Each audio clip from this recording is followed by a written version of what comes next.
right, being 7 p.m. June 9th, 2026. Note this meeting is being televised, streamed, or recorded by Bourne TV.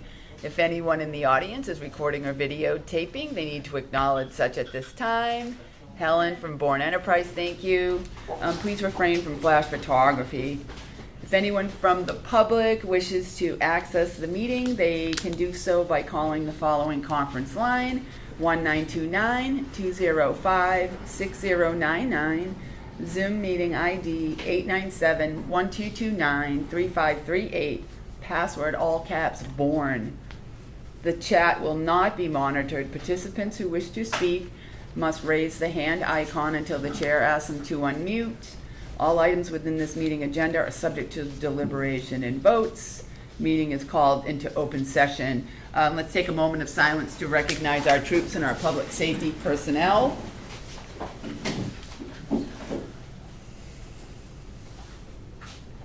Salute to the flag. Pledge allegiance to the flag of the United States of America and to the republic for which it stands, one nation, under God, indivisible, with liberty and justice for all. Okay, report out in executive session. We did take a vote related to, where am I? Yep, hold on, let me just get my notes. Stevens versus the town Yes. of Bourne. One of our litigations, Stevens versus the town of Bourne, and that will be public record soon once that's available. So we just wanted to let you know we did take a vote on that. So we have public comments on non-agenda items. Public comments are allowed for up to 12 minutes at the beginning of each meeting. Each speaker is limited to 3 minutes for comment.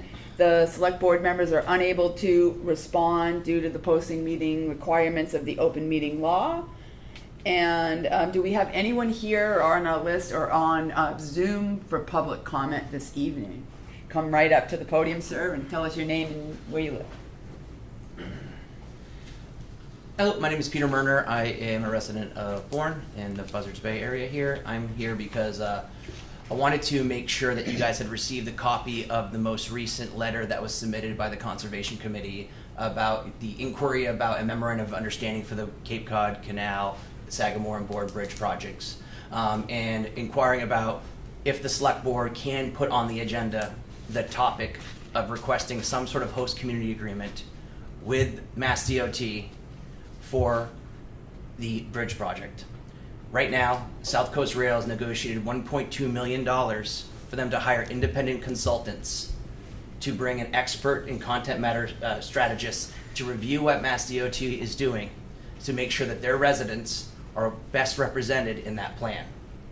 You all here are basically volunteers, and you have a lot on your plate. You guys were just talking about lawsuits. I don't envy everything you have to juggle in this town. So you need help. The residents in this town need help, and that help has to come through the form of funding to bring in experts that can review what Mass DOT is saying to make sure that we're not short-sighted or missing something, because we only know what we know. And all they can say when we request the memorandum of understanding or another host community agreement is no. From there, we can deal with it. But unless we request this, we are never on the record, and neither are they.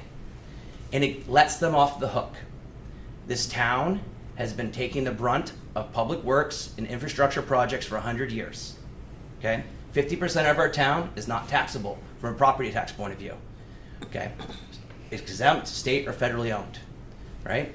We have trash train, state police barracks, state prison, one of the largest national cemeteries in the country.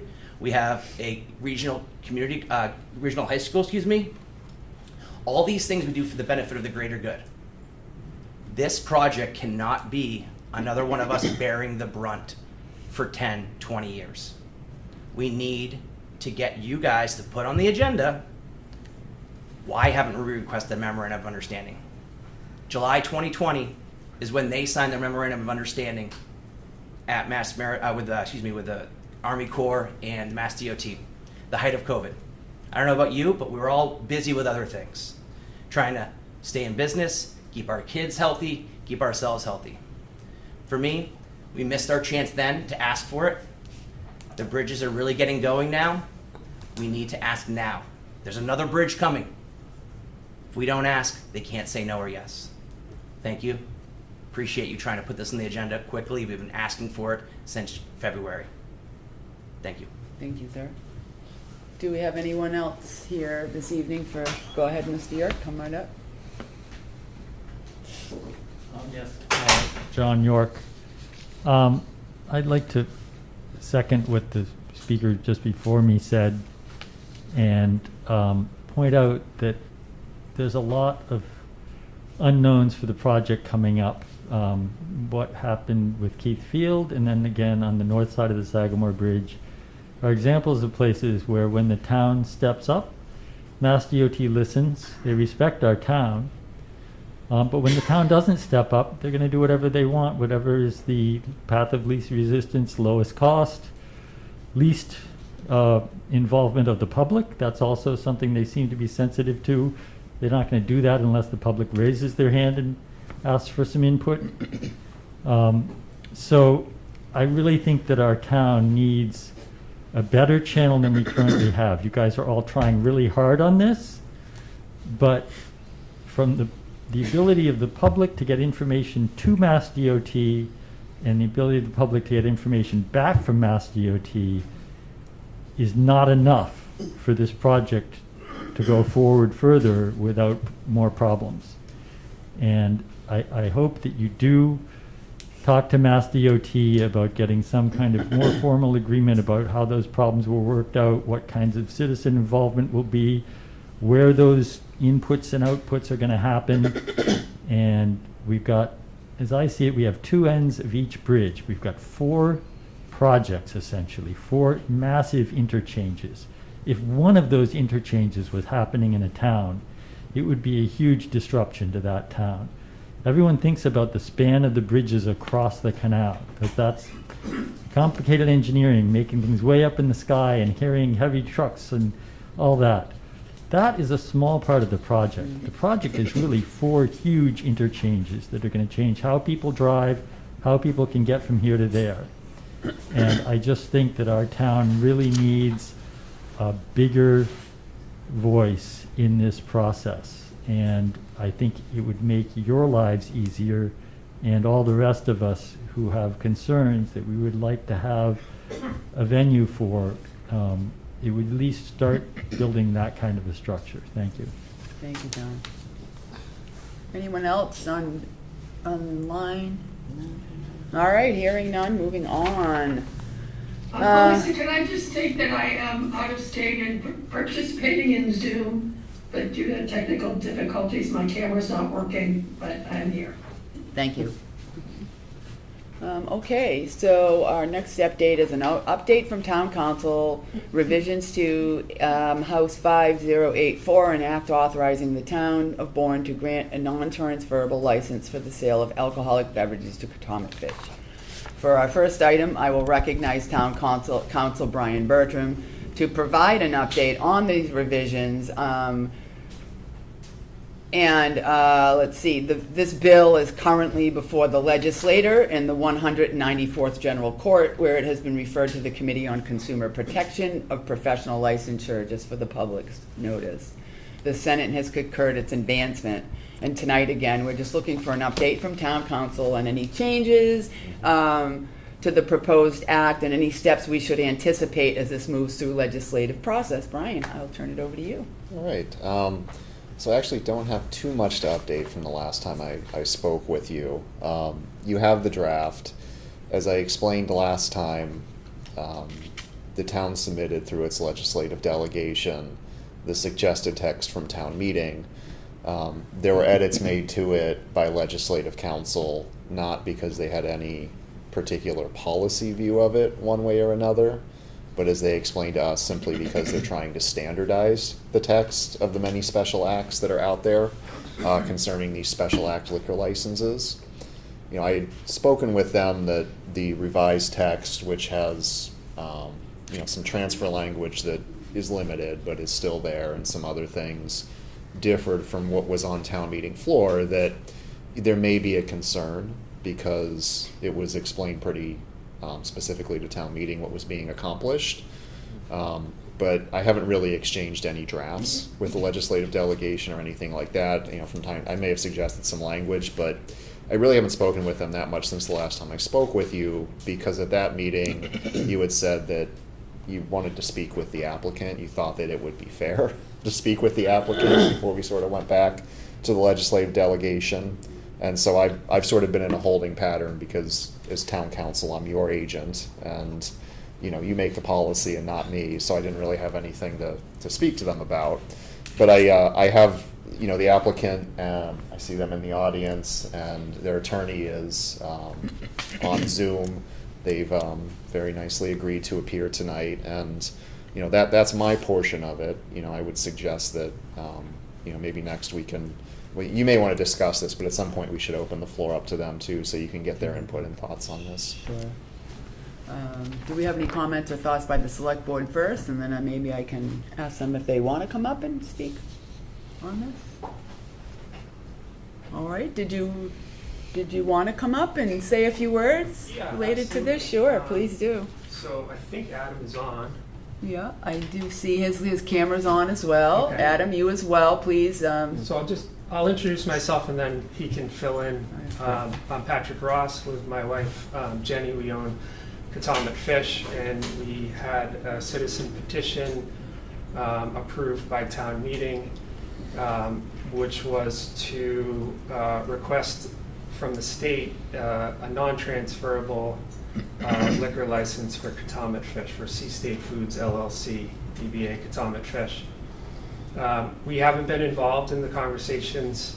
We understand that it's a matter of trying to bring the language into conformity with all of these other acts across the Commonwealth that accomplish the same thing. But I think probably the simplest way to put it is that what was presented at town meeting was a non-transferable license, and what is in draft form in front of the legislature is also a non-transferable license. So that we sort of feel like that's the biggest point to make. But I'll turn it over to Adam. Thank you. That's Adam, the go phone for ahead. you. Thank you, Madam Chair, members of the board. Adam Barnowski, 255 State Street, attorney for Pat Ross and Seastate Foods.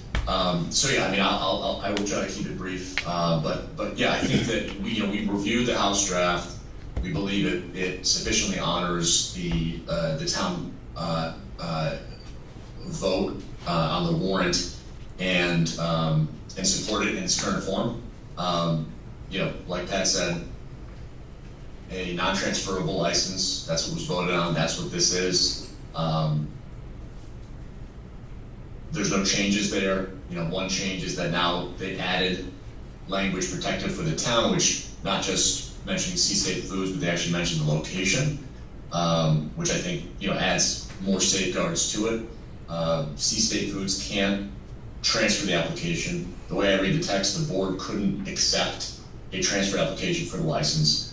The one thing that it does in addition, which as I understand is to make it consistent with other licenses of this point, is in the event that Seastate goes out of business, somebody else takes over the market, that that they have to return the license to the town. That's incredibly clear.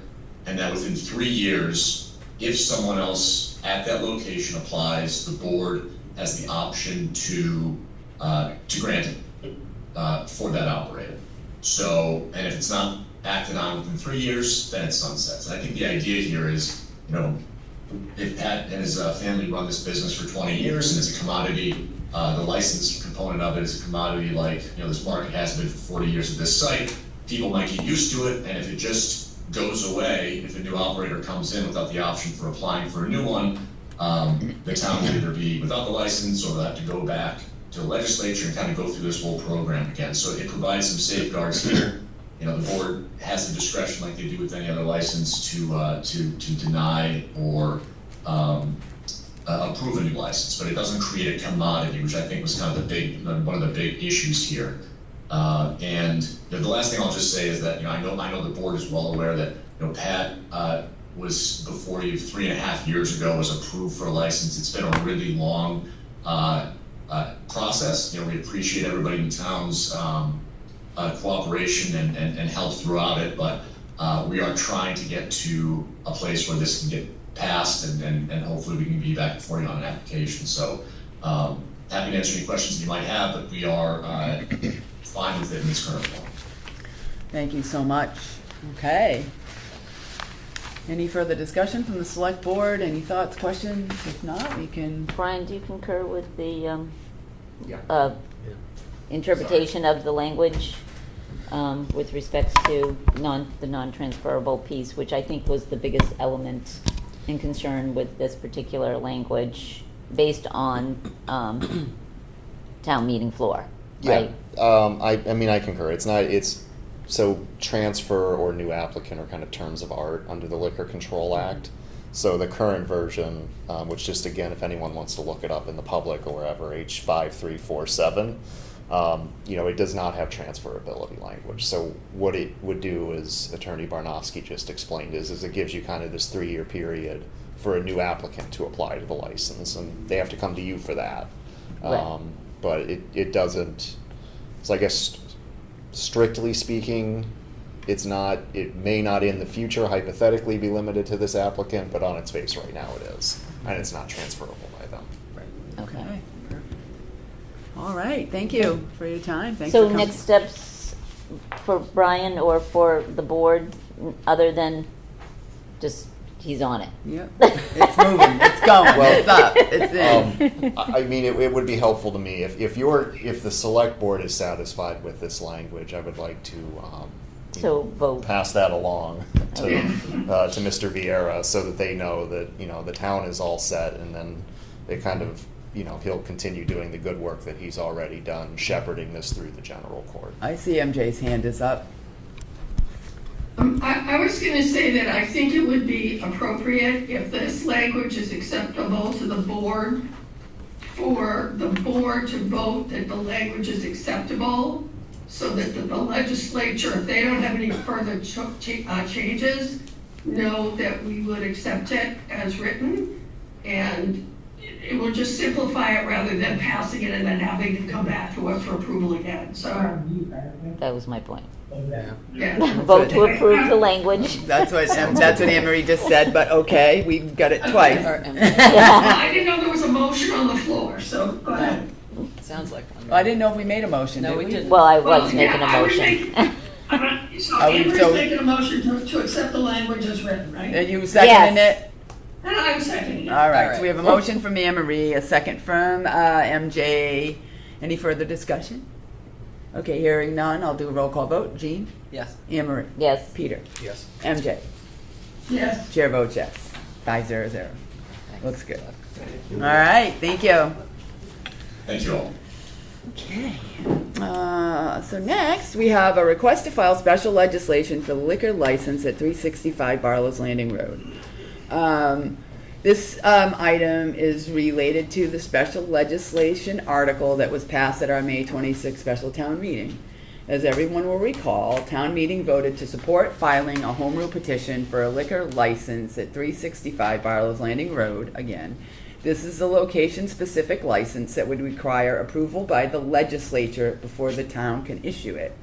My understanding is that the petitioner is now asking the select board to take the next step and formally vote to file the special legislation on their behalf.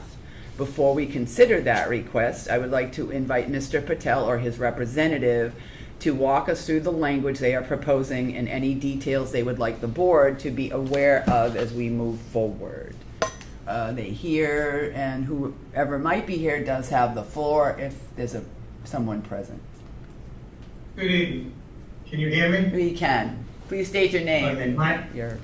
My name is Arthur Perlman.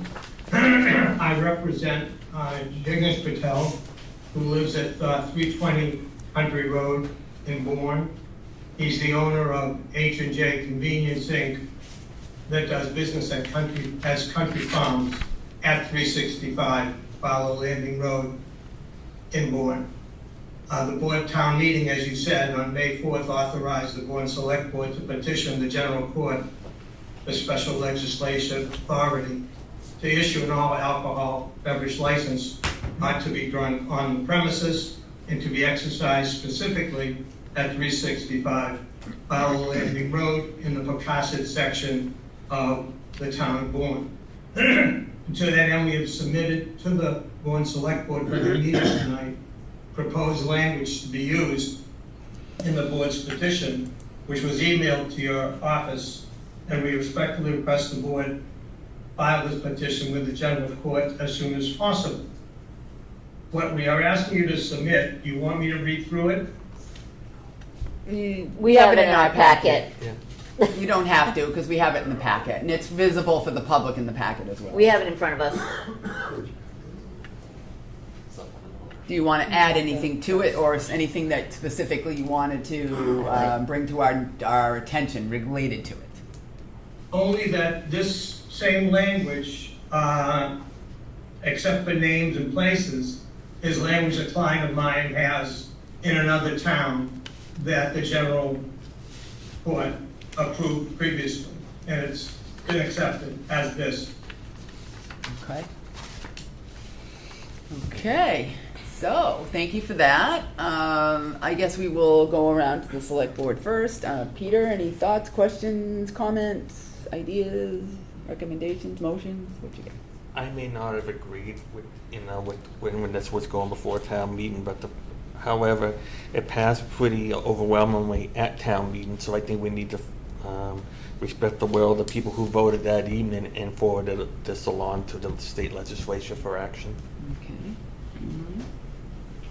Okay.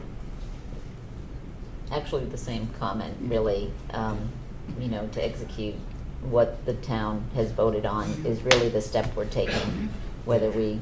Yeah. Agree or It was a not, no. yeah. It was a no originally. The majority vote, right? Yeah. So we have a responsibility to execute the will of the people Okay, in this Jean? matter. I agree. All right, MJ, I see your hand is up. I have concerns about some of this language, because it's some of the language that we have had it before in special licenses. I would prefer that we submit the language for H&J Convenience at 365 Barlow's Landing Road, the same language for special legislation that we just accepted for Cantonment Fish. Okay, does anybody, Marlene, I don't know, the town administrators, Brian, what are your thoughts on that change? We've gotten this far and the attorneys have done their work, so I don't know how that looks. I know it's one select board making a comment, but is it something the rest of the select board would entertain? Well, I hate to dodge here, but I think it's really more of a policy question. It is, yeah. I can certainly provide my opinion on any proposed text and what I think about it, but what you decide to advance it's out of my lane. Yeah, okay. Peter? Do you want me to respond? Go ahead, sir. If you'd like to add a comment, I'd be certainly happy to hear it. Sure. Right. I think the people before us specifically requested the language they got. We, when we went before a town meeting, specifically did not include that language. And the reason we did is because what Adam Markowski said a minute ago, he was saying how that if they transfer the business, that 20 years down the road, whenever down the road, if they transfer the license, the people have to come to you to be approved, just like any other transfer of license, as long as it's still at the same location. But otherwise, it could fall by the wayside, and then they have to go through this whole process again, which doesn't make a lot of sense. So that's why whenever I've done it, and I can refer you to the previous ones that exist right now, with the same type of language, where it's not restricted to the person, it's restricted to the location. And that's specifically what we asked at town meeting. And that's why we did it, is because it just makes the most sense. And if we stop using it, it goes back to the town. You have now a special license for you. It doesn't disappear. It's there. And if someone comes along at some point in time and wants to operate a business at 365, you can have them go to a hearing, and if you approve them, they can have the license there. So it's restricted to the location. They start moving it around town. But you can keep it there, and if at some point in time, it changes hands, as businesses do, you don't have to go through the whole process with the general court. It's just your process. You approve or you disapprove. But you don't have to go back to the state. Okay. All right, so do we have a motion for do we have a motion from someone to accept as presented? Oh, MJ's hand is up again. Go ahead, MJ. Are we, in the Catawba fish legislation, we allowed that if the license was canceled, revoked, or no longer in use, that it could be reissued at the same location within 3 years. I recommend that we keep the same, we be consistent in the language, so that we don't have one that's gonna be 3 years and the other that's not gonna be 3 years. I mean, why do we put a 3-year restriction on a lot of Catawba fish? What's the purpose of that? I think the 3-year restriction should be the 3-year restriction.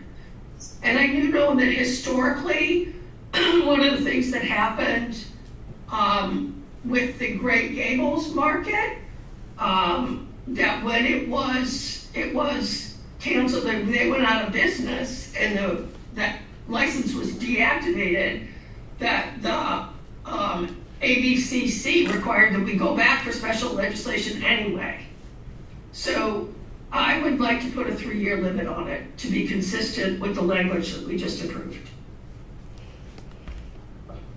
I mean, I don't disagree with that for consistency purposes, I guess, I don't disagree. especially specific to, yeah, when it's specific to location. location. Yeah. not- I mean, I guess I could just- accept that change without rewriting the whole policy, that they've rewriting the whole thing for them.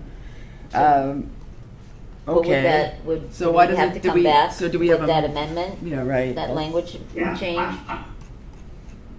But we're talking to Brian. Sorry, MJ, hold on one moment. Was there a question? Go ahead, Anne Marie. So would we have to motion to make that amendment to the language and then come back with, Well, how- Or can we say we accept it as presented with the the 3-year edit. addition?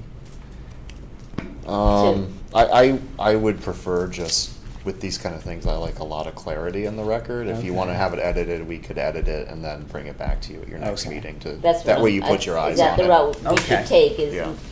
to That way, authorize that way they the can see town it council as to well. That way they to see it, we you put put see it it, in writing, the everybody. amendments to be Yeah. consistent with the previous whatever that number is, Okay, language. so we don't have to make a motion this evening then, do we? I to change think, it? I think Yeah, the you do. directive, Yeah, the directive I mean, is to That's fix fine. it and come back. Okay, I understand, yep. all right. Okay. If there's no further discussion on that, we shall, Let the If you're lawyer, going to amend it, excuse me, I'm sorry. yes, go ahead, sir. If you're going to amend it, I would request that you email a copy to me to see. Absolutely. before the Of next course. meeting. absolutely. Thank you, thank you. Thank you. When is your next meeting? 30th? When is your next meeting? June 30th, 30th of this month? Yeah. yes. Thank you, thank you, thank you. Okay, thank you, everyone. Okay. Our next item is a discussion regarding the notice of intent to sell or convert land under Chapter 61A, Section 14 of the Massachusetts General Laws. The town has received formal notice from the parcel located at 665 Scenic Highway and 0 Bourndale Road. This notice triggers the town's right of first refusal, which gives us the opportunity to consider whether we want to purchase the property before it is sold for another use.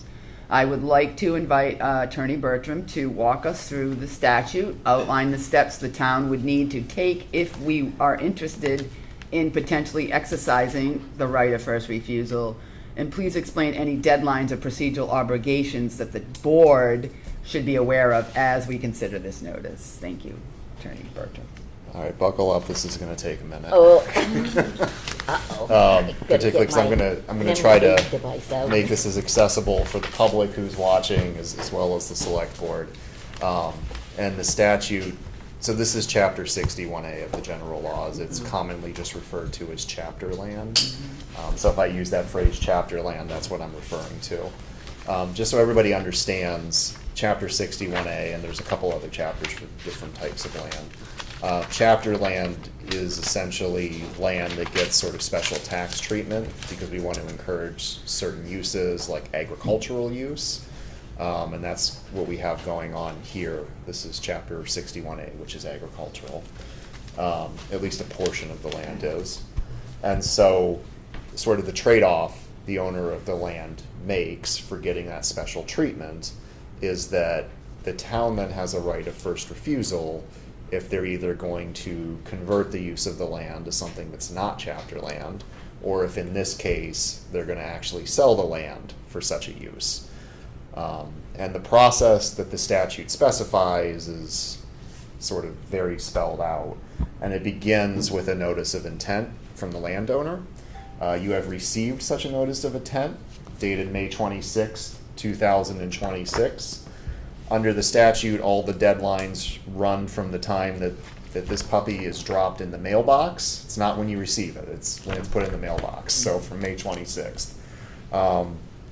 The sort of most important deadline that's going to be guiding you here is 120 days, which I calculate to be September 23rd of 2026. And that is the deadline that the town has to decide whether it wants to exercise its right of first refusal or not. And what that would mean is that in this notice of intent, we have a copy of the purchase and sale agreement for the property in question. And I believe the purchase price is $600,000. What we're ultimately deciding is whether or not we're going to step into the shoes of that bona fide purchaser and purchase the land ourselves.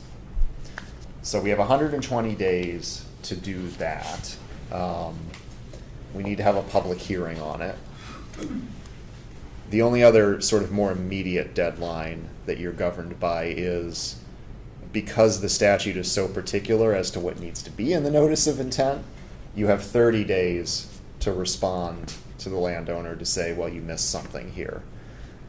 I mean, I would say, look, this thing pretty much checks the boxes. There's sort of a weirdness in the purchase and sale agreement where it refers to Chapter 61B, which is not the status of this land, according to the assessor's office. And I also don't see any evidence that the purchase and sale agreement that was attached to it, although I haven't seen the original, was actually certified, which is required by the statute. But be that as it may, I would say that we just move forward with the process. Sort of the risk of saying, well, you didn't get it right, is that if you have a judge disagree with you, then you've blown your 30-day deadline, or your 120-day deadline if you get down that way. I mean, this gives us all of the pertinent information we need under the statute to make a decision. And so, you know, once if theoretically, let's just play this out now, just for the sake of completeness. You have the 120-day deadline. You can essentially do one of three things. The first thing is you can just decide you don't want the property. If you decide that, it's pretty simple. We'll just respond in a certain form that the statute, of course, specifies to tell the purchaser of the land that, no, we don't want to exercise our right of first refusal. That gets recorded at the registry, because there's already a recordation at the registry that this is chapter land, and then you're done. The second option is that you could decide you want to purchase the land. Again, we would file a notice at the registry, and then we'd have 90 days to finish that purchase. You know, I would note in that regard that we would need town meeting authorization to appropriate the money. So while 120 days may seem like it's a short amount or a long amount of time, it's not. It's going to end up being pretty short. The third option is that we can actually assign our right of first refusal to like a nonprofit or something like that. it would be sort of the same process for them, but we can do the assignment, if you want. That's sort of the highlights of the statute. You know, the one thing that is common, I don't believe this town has a policy dealing with chapter land. Some towns do. We don't. You don't need a policy, it's not the end of the world. But I would say that, you know, one thing that's common in other towns where that's the case is that the select board makes sure that any interested town department gets an opportunity to provide comments and feedback. That's sort of the purpose to all of this. If you look at the notice of intent, by statute it had to go to the Conservation Commission, the Assessor's Office, the Planning Board, and the State Forester. You may want to include a Board of Health or another if you wanted to forward it to them, and just make sure that all of the interested stakeholders provide you input. So rolling forward, you know, my recommendation really is you can have a discussion tonight about how you're leaning one way or another, but at some point in, I would say probably the somewhat near future, what we're going to want to do is sort of set a deadline for any interested, like town boards, committees, departments, whatever, to provide their feedback for you, and then you're going to need to have a public hearing on this to figure out what the town is actually going to do with this. So hopefully, like I said, it's a pretty complicated process in a lot of ways, but if anyone has any questions, I'm happy to answer them. Now, the 120 days just to give notice of intent that you want, yes, no, or third party. If the answer is yes, now all of a sudden you gotta figure the funding source out. Let's say, and town meeting has to approve it. So, I mean, town meeting normally in the fall is October or November, depending on whenever we determine where it's gonna be. Is that, I mean, would we have to meet sooner? You know, it's an interesting thing about the statute is that, you know, we are exercising the right of first refusal and whether or not we can make our offer contingent, if you will, on town meeting. I would say it would probably be better if you're really serious about acquiring this parcel to maybe hold a special, you know, before making the right of first, before providing the notice, just so you know you have the funding. But, you know, we could also do it in October. I think, you know, given the timing on this, you would have sufficient time under the statute to provide the notice, say on the last date that you can do it, or like the day before. Yep. And then you know, 90 days is going to cover you to get through the regular special in October. And the other question is do you think this is, if we do say yes, is this an allowable CPC application to fund it, as opposed to taking it out of the budget or that way? It depends on what you're going to use it for. I mean, that's not something I'd really thought about, so I'd have to follow up on that. But I mean, I came here to explain the process. Yeah. I sort of have like not been spending my years and spending your legal budget on this until I have a better sense of what the town wants to do with the property. Yeah, go ahead, Marnie. I do just want to make sure that the board is clear. The parcel in question that is up for sale right now is less than an acre. Yeah. But if it's on the water or something, it gives you access, I mean. It's not. It's not. It's farm. It's farmland and it's Yeah. for Next Grid. Yeah. Yeah. Yeah, and it has a cell tower on it, so. Yeah. Yeah. Anyhow, okay. So there's no vote or no motion to be had tonight on this? We're just gonna, Well, I do think I do think it would be good to know if there's Yeah. any interest in pursuing it or not. Because if you rule it out, then, you know, we the can just move process forward, ends. right?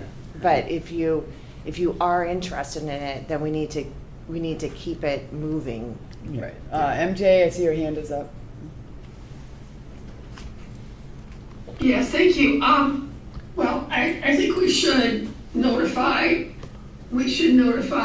make the notification to departments and the Open Space Committee that this is, and then give them a deadline and then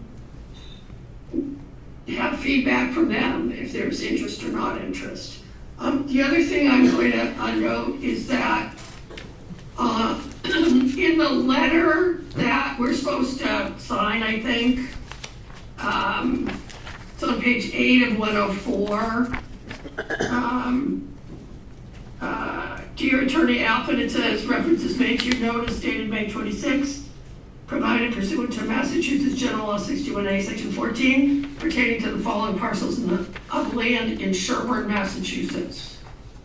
So it's not land in Sherburne, like, this is a typo, so if we are gonna sign it, we should say land in Bourne, Massachusetts. I'll write it up for you, don't use their form. Thank you. Okay, that's fine.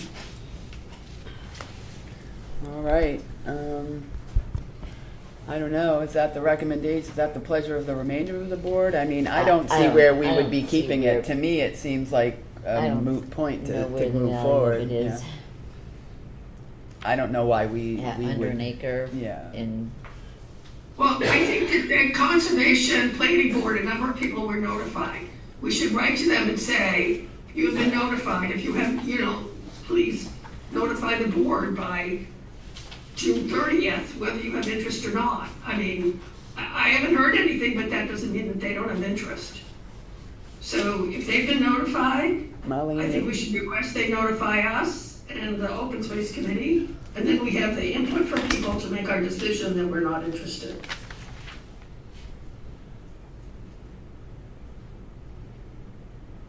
So I'll make that as a motion. Motion that we notify all parties that were notified in the notification letter and the Open Space Committee that the Select Board would like to have indication of their interest or non-interest by whatever the end of packet date is for our June 30th meeting. Second. Okay, we have a motion from MJ, second from Peter. Any further discussion? I'll let you all speak first. I mean, so the conservation, everybody was notified already.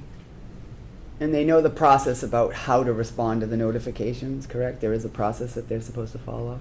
No, you don't have a local policy, so, right. So- It's, yeah. so there, you Just don't the have pleasure a of the local board. policy that requires that. Mhm. They are required under the law to receive notification. Right, right. And when was the notification sent? Do you know? How long ago? May May 26th. May 26th, So it's pretty recent. Well, you received it May 20th, so yeah. 3 less days. I mean, I'm guessing not opposed to sending them a memo or something, but I mean, they've already been notified. So I would imagine by now, if anybody was interested, they would have contacted us to let us know so, correct? Generally, is it something that they do quickly? And if this has happened, I'm just looking for maybe past examples. We haven't had one like this since I've been on the board. Yeah. Yeah, I haven't dealt with the chapter. Okay, land so we have the motion and a second. And then any other further discussion before we move on to roll call? All right, Jean, Yes. MJ, Peter, Yes. Anne Marie, No. MJ, Yes. Melissa, no. Okay, 3, 2, 3, 0. 2, 0. 744. Okay. Moving on, thank you for that. Let's see. Is Barry here? I don't see him up in the I don't see him. Zoom room. Our next item is a discussion about the process for appointing the town moderator under Chapter 41, Section 11. I was going to see if Barry was here. Barry, are you up there somewhere, maybe with initials or something we're not seeing? Or is Liz the assistant clerk? Anyone any from the clerk? Okay. So I was going to turn it over to Barry first to sort of share his understanding of the process and sort of clarify some of the comments that were confusing in the May 29th enterprise related to the appointment, but instead, Barry is not here. I will hand it to town council. Okay. So yeah, as everyone knows, we didn't actually have an official candidate for moderator on the annual election ballot. Our former moderator got 4 votes. She's declined the position.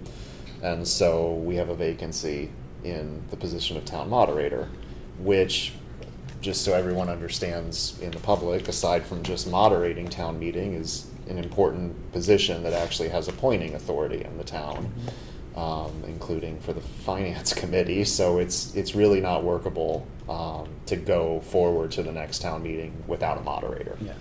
So in these types of circumstances, I mean, you can always hold a special election, but that seems a little bit futile, given that we just held an election and we didn't have anyone elected.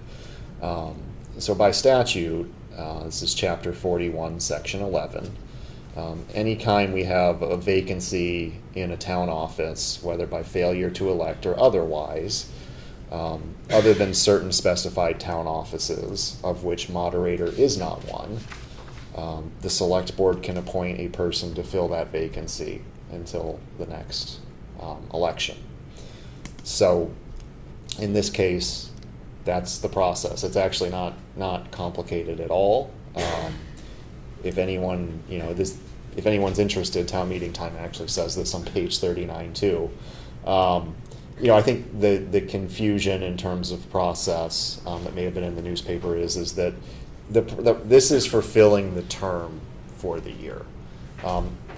There is a separate, different process if you actually get to a town meeting and you don't have a moderator, and at that point you don't have time to post, you don't have time to appoint one. The process, or just simply if the moderator becomes unavailable due to illness or anything else.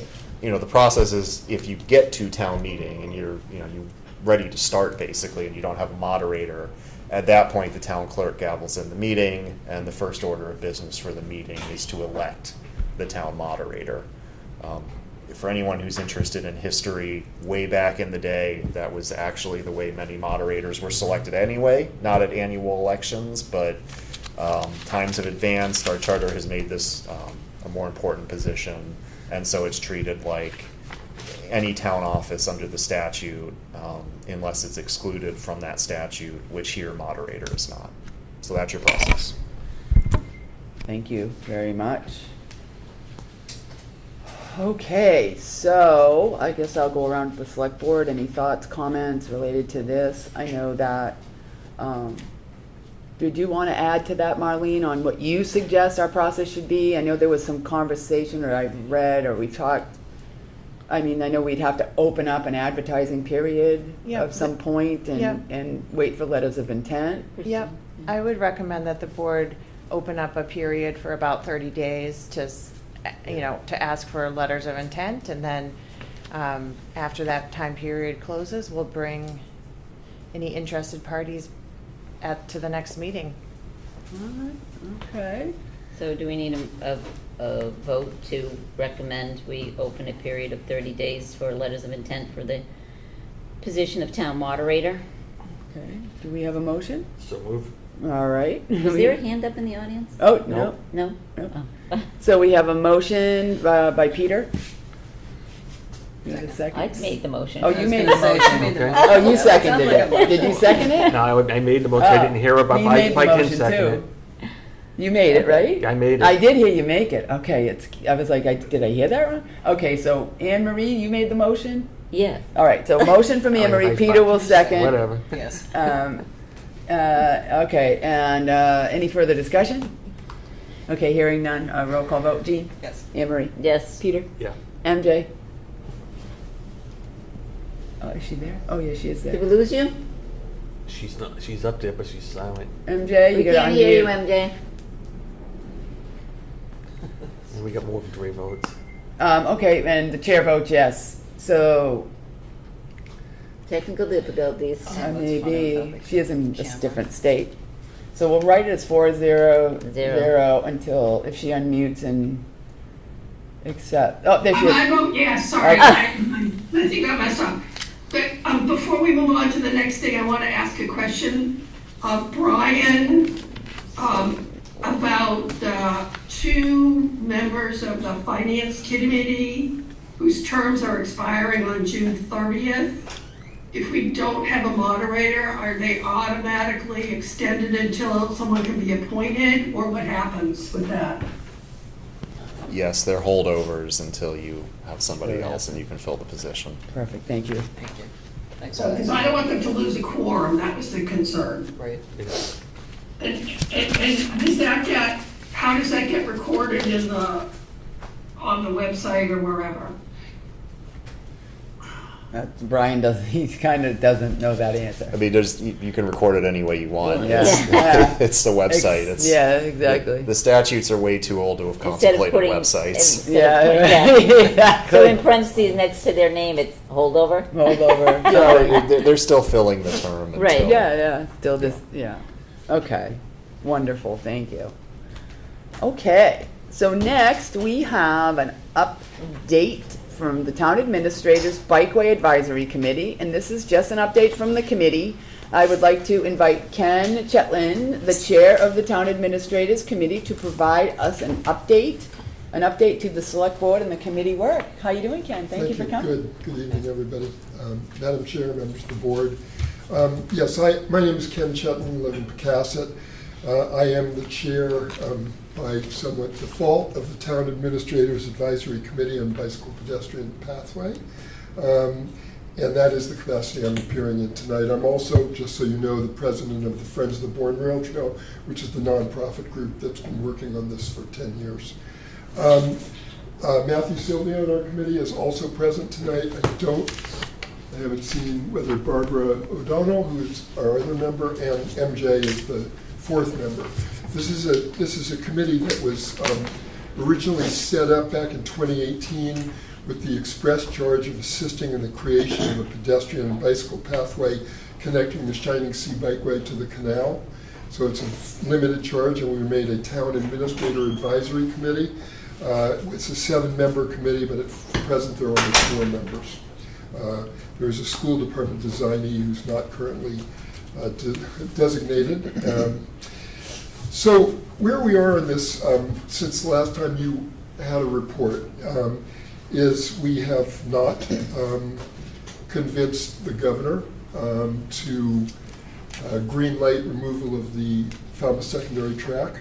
We have been proceeding in the meantime with a rail with trail design where we leave the track and build the trail adjacent to it within as much as possible the right of way. The town has spent significant sums of money now to design phase 1. We had a design. Remember, phase 1 is the first half mile from the canal. So it's half a mile of the 6.2 miles of the entire trail. And that phase has run into, the design has run into objections from the community. There was a public hearing. Members of the community had comments on various things, but mostly their concern was due to the fact that this would likely be the terminus of the trail for quite some time. And there were certain things that had to be done because it would be the terminus. Whereas if we were building the whole trail, those concerns wouldn't be there, largely around parking, of course, because people will undoubtedly park, and we need places for them to do that. So there were really some serious concerns expressed about the design. Also, the cost for this phase 1 has been estimated at $10.1 million. So $10 million for half a mile of trail. Extrapolating from that, the cost for the entire trail, if it could even be built as rail with trail, would be north of $100 million for a 6-mile pathway. In August of 2025, by a 4-to-1 vote, the advisory committee recommended that the advertisement of phase 1 be delayed until certain issues with the design of the trail were resolved. The town administrator requested that delay of MassDOT, and phase 1 has been delayed and is no longer on the tip. It was on the tip at $10.1 million for 2026. It has now been removed from the tip. And to some extent, part of what I think MassDOT is clearly waiting to see what the town's inclination is, further inclination on phase one. I think that it's fair to say there's a firm conviction on the part of everyone involved in a significant way in this project that the entire path cannot be built rail with trail. Phase one, there's a design that says it can be. There's, I think, some suggestion that parts or all of phase two could even be done with rail with trail, but not phases 3 and 4. It's aside from the fact that it's an astronomical cost, and we would be obviously asking some taxpayers to foot the bill for that, it is just, there would be numerous takings required. We'd have all sorts of eminent domain issues. There would be 11 new bridges necessary over waterways and sensitive wetlands that would need to be built.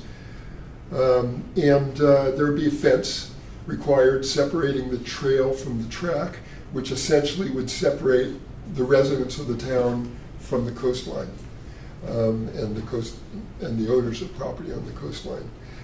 It simply wouldn't be the end product, I think, that people envision this extension of the Shining Sea Bikeway to be. There is opposition to removing the track, and that opposition, the Commonwealth's position is it's an active track. The definition of active track is pretty, is pretty easy to meet. In this case, this track really isn't active. The only thing of any significance that happens on the Falmouth Secondary is the disposal, the shipping of construction and demolition debris by a private operator off Cape to the state of Ohio.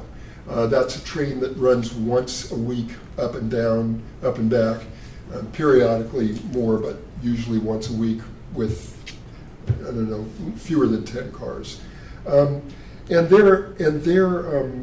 There's also sort of the summer dinner train that sits on the track while people eat.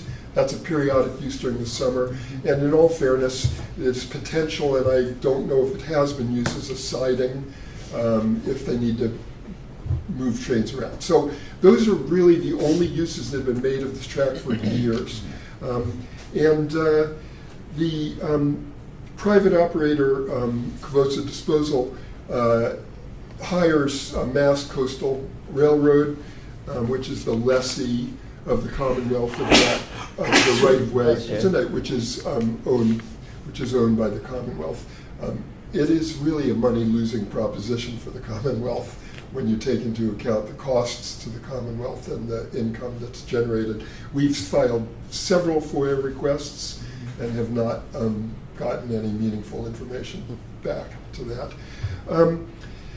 So I think that, and the other thing to mention is that the opposition of the operator has a lot to do with, if you take the train away, the increase in truck burden on the streets.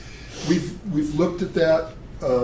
We've analyzed it. It's 0.00 something percent. It's not an increase in truck traffic that would be noticed at all, given the load of traffic on the Cape. It's not a meaningful objection.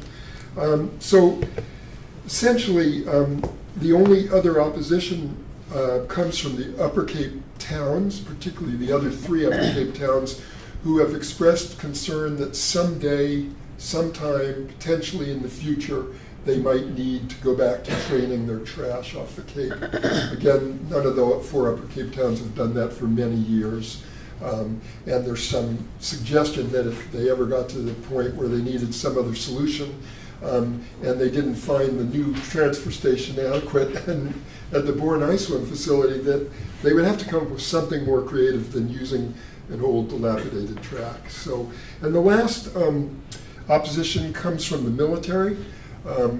Spoken to the military on several occasions, had the impression that they didn't care so much about it, but more recent conversation, the military's position was that it's a part of the Strategic Defense Network, STRACNet, and that they therefore are required to have a track which gives them access to a port in the event of emergency deployment of personnel or equipment. and that they have an idea, they have a plan at some point in the future to spend significant money improving the railhead. Right now, the track doesn't really even exist on the base. It's in pieces and couldn't be used at all.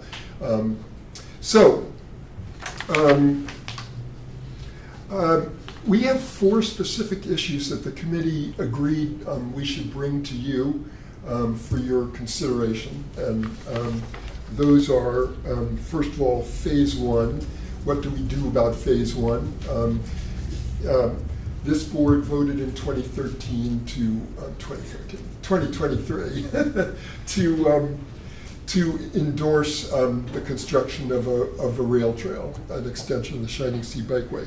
But we're at the point now with phase 1 that we need to make some decisions about what should be done. The committee, interestingly enough, voted to, as I said, to delay phase 1. And then at our most recent meeting, there was actually a split amongst the committee about what should be done. And 2 of the committee members felt that we should recommence conversations with Mass DOT about phase 1 and to see if we can resolve the design issues that had come up. A third member didn't think we should do that, but didn't think there was much harm to it, and one of our members was opposed on the basis that, if we build phase 1, if we go forward with phase 1, if we spend even more money designing phase 1, we will absolutely provide ammunition to the people who want to keep the track. Because a good portion of that $10 million is going to be spent improving the track. So it's not all 10 is not just for the path, it's for improvements they'll make to the road. So that is the first issue. And as I said, I don't really have a recommendation from the committee because the committee was split on that. But I do think it's important for the select board to make some decision about whether or not we want to continue to spend money on phase 1 or not. The second issue is the other 3 phases. Phase 2, as I said before, is a potential rail with trail phase. I'm skeptical, but there's right now 2, 3, and 4 still on the tip under a section sort of entitled Potential Future Projects. The committee didn't see any reason necessarily to take phase 2 off that, although there wasn't a lot of enthusiasm for spending town money to design phase 2 right now. 3 and 4, the committee was crystal clear that those will never be built as rail with trail, and that we should, that if the select board's inclined, you should request that 3 and 4 come off the tip and discontinue any further work for that. The third issue was, so all the opposition I've described to you goes away with one solution, which is to build a new track. And in fact, there has been quite a bit of discussion about the possibility of building a new track. This new track would be built off the canal line, and it would be a straight shot inland away from the sensitive coastline, which the current track runs right through. That line would be shorter, straighter, not speed restricted like the current line is, and it could go either to the Bourne Ice Swim facility and or the edge of the base. The base doesn't need a track on the base, they just need it adjacent to the base.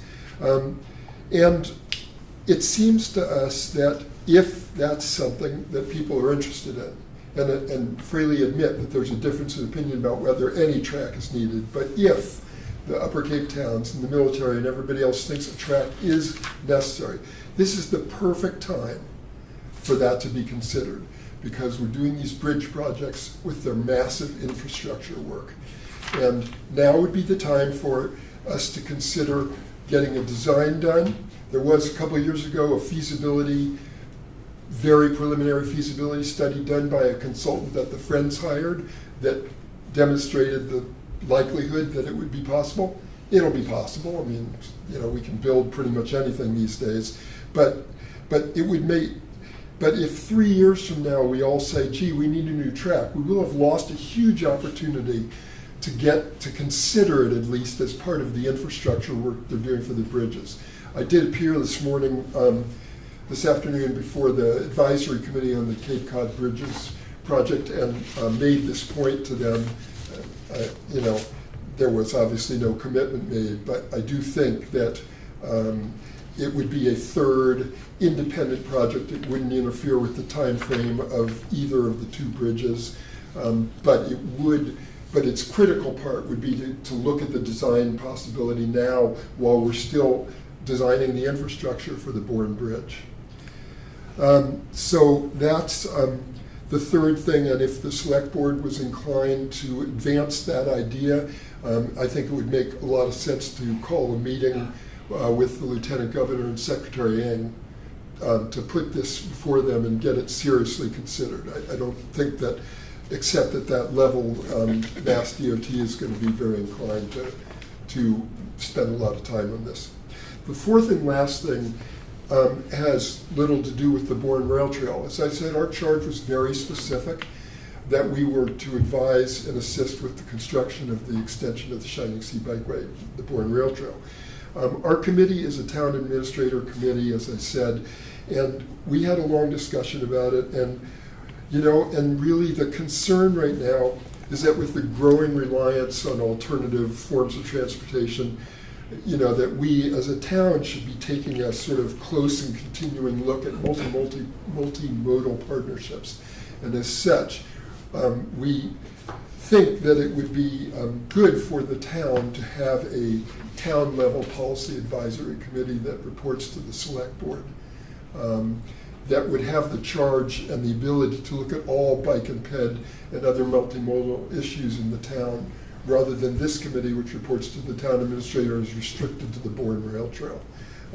So our feeling unanimously was that if you were willing, this committee could be dissolved or reconstituted, I guess, as a board level advisory policy committee for bike ped matters, somewhat akin to the same committee that Falmouth has, that has a sort of broader mandate. Thank you. I hope I didn't go on too long. I invite questions if you have any. I don't know if Matt has anything he wants to add, but.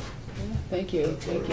I think I know today we were here just for the update, so I don't know as if any votes will be taken this evening, but I would like to go around to the select board and have thoughts, comments. I'm sure it's something we have to all think about and weigh the options of the separate committee and how that'll work, and talk to the town administrator and all of those things and debate it all. So the update, thank you for the update. Does anybody on the select board have any comments, questions, or thoughts related to the presentation and the updates we received?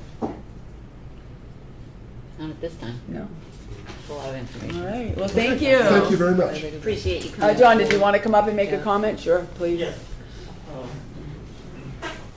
This is John York. I think it's really important for the town to have a committee or some process that looks at bicycle pedestrian issues and can make recommendations to the select board. I think it's a bigger ongoing thing than the select board wants to take on without any help. And I think it is, when you look at the bridges program, what just happened with bicycle pedestrian issues in North Sagamore and the process that went through, when you look at the bridges program and the issues around, or as part of the bridge program or separate, the issues around the Vogue School and the Gallo Arena for pedestrian and bicycle access to those, which is currently extremely hazardous. Those are public facilities. The Bourne Recreation Authority, which is a public body, holds their supposedly public meetings at the Gallo Arena. There's many public meetings that are held at the Vogue School. The Dorian Park, where the Bourne Braves play, is at the Vogue School. The pedestrian or bicycle access to the Vogue School is ridiculous right now. So that is a bicycle pedestrian pathway issue in our town that's not within the charge of the current committee.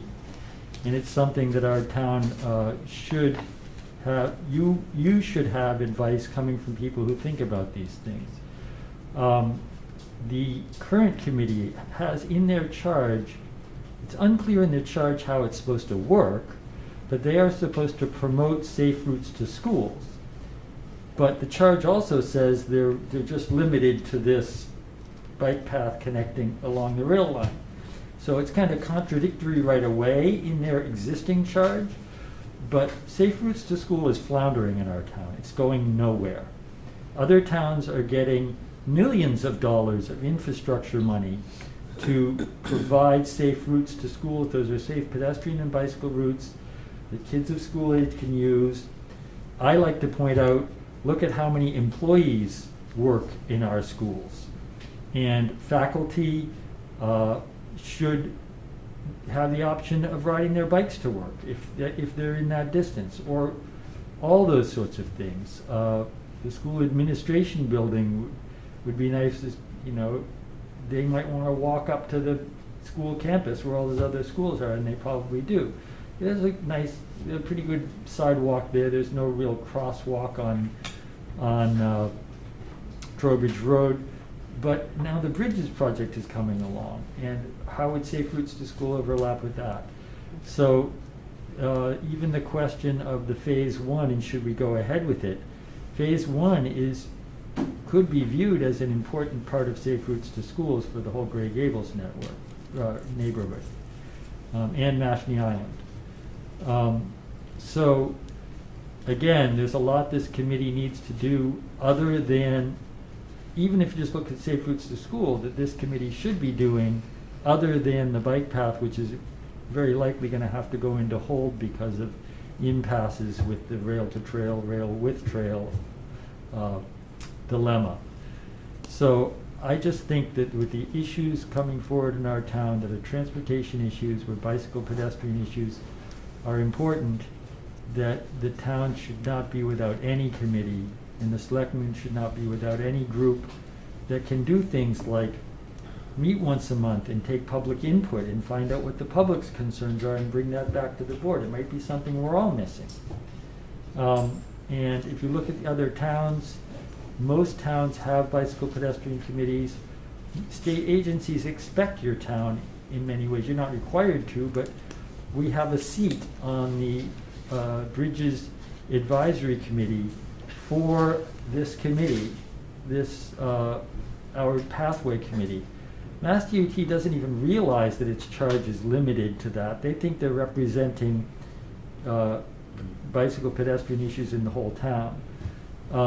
And if this committee is disbanded without any other committee in its place, are we going to lose that seat? Will there be zero bicycle pedestrian representation on the stakeholder advisory group? And if Mass DOT says, well, we don't want you to lose the suite, how are you going to decide who to put there? And how is that person going to be informed in their presentation and their role on that committee? So I just think that it's really important that the town reconstitute this committee. I think the easiest way to do it would be to say it's still the same committee but rewrite their charge. That's up to you. But in the end, when the dust settles, I think that you need a committee type advice about bicycles and pedestrians. Thank you. Thank you, John. Okay. Oh, come on up. Thank you, Madam Chair, members of the board. My name is Matt Sylvia. I live in Katomet, and I'm a member of this Town Administrators Advisory Committee. I just wanted to offer a brief perspective, apart from Mr. Chetland's, that I think in terms of a broader project, there has been contention between rail with trail and rail to trail. I think that it would, based on the information that we have available about phases 2, 3, and 4, but in particular 3 and 4, their socioeconomic and environmental impacts if carried out as rail with trail, that removing them from consideration for future TIP funding would help us concentrate the bandwidth that we do have available on phase 1 potentially, or safe routes to school, or certainly, I would advocate for putting town support behind a modern rail spur to the east of MacArthur Boulevard to get to the ice swim facility and optionally the base, or at the least to have the conversation with Mass DOT to see that decisions made now don't preclude the town from pursuing that option in the future. It may be that now is not the correct time, and I'd like to thank Mr. York that a reorganized charter for our committee would allow us to take a more holistic view of bicycle and pedestrian topics in the town. But particularly if it looks like it's going to be a slow roll to figure out the connection between the canal and the Shining Sea bike path, that we make some strategic decisions, particularly about modern rail east of MacArthur and removing phases 3 and 4 from tip consideration to concentrate on focusing on the important things that we could potentially bring to bear for the town. Thank you. Thanks so much. Thank you. All right. Moving on, we have quite an agenda tonight, so I'm going to move on from this agenda item. Thank you for everyone for your updates and comments. So next we have Pecasset Water Quality Coalition request to amend prior gift to add a 4th rain garden. I would like to invite Keith Barber to the podium to briefly describe the additional gift they are proposing. Thank you. Thank you for letting me speak. So we built 3 rain gardens. They're done. They're running really well. They are beautiful. I brought some pictures, which from this afternoon. I'll give to Marlene when I'm done talking. So our problem is that we have too many good people helping us. So we have 5 figures worth of money left over. SNEP doesn't want the money back. They want us to figure out how to spend it. So they've given us an extension. Now we originally had an extension from end of December to June 1st. Now it goes to September 30th. So we've found a site that is across from 545 Circuit. It's near the corner of Pequot and Circuit on the Hen Cove side. Conservation has approved it. We've already had some of our contractors come and look, and it's very doable. So we're planning to do that work late in August. So it's a good time for planting, and it's also past when the traffic and the craziness has moved on. So we would like permission to update our permission to add that rain garden to our project. It'll be much smaller than the others. I think you should have some pictures in your packet of where it goes. It'll be a whole different kind of a structure, but it'll still perform the function. The water comes down Circuit at that point from Kennebec down towards this spot, and it also comes down Pequot. So it's like an intersection of water that comes into one place.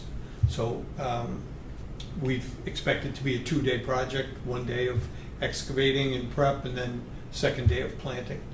So we'd like to have permission to do that. I'd also like to just acknowledge local businesses, CMS, Mahoney's in Falmouth, Kiwi Signs, J&J in Katomet, and especially our engineer, Dan Barnett, who is a retired federal guy, but he has his own business, and he was also instrumental in getting our new storm drains.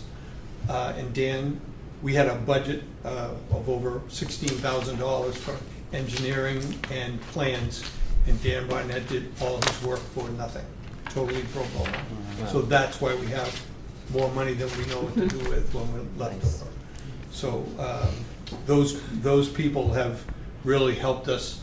Everything we did was under budget, and that's maybe our fault for being too cautious, but we just have so many good people that want to help do the project. Understood.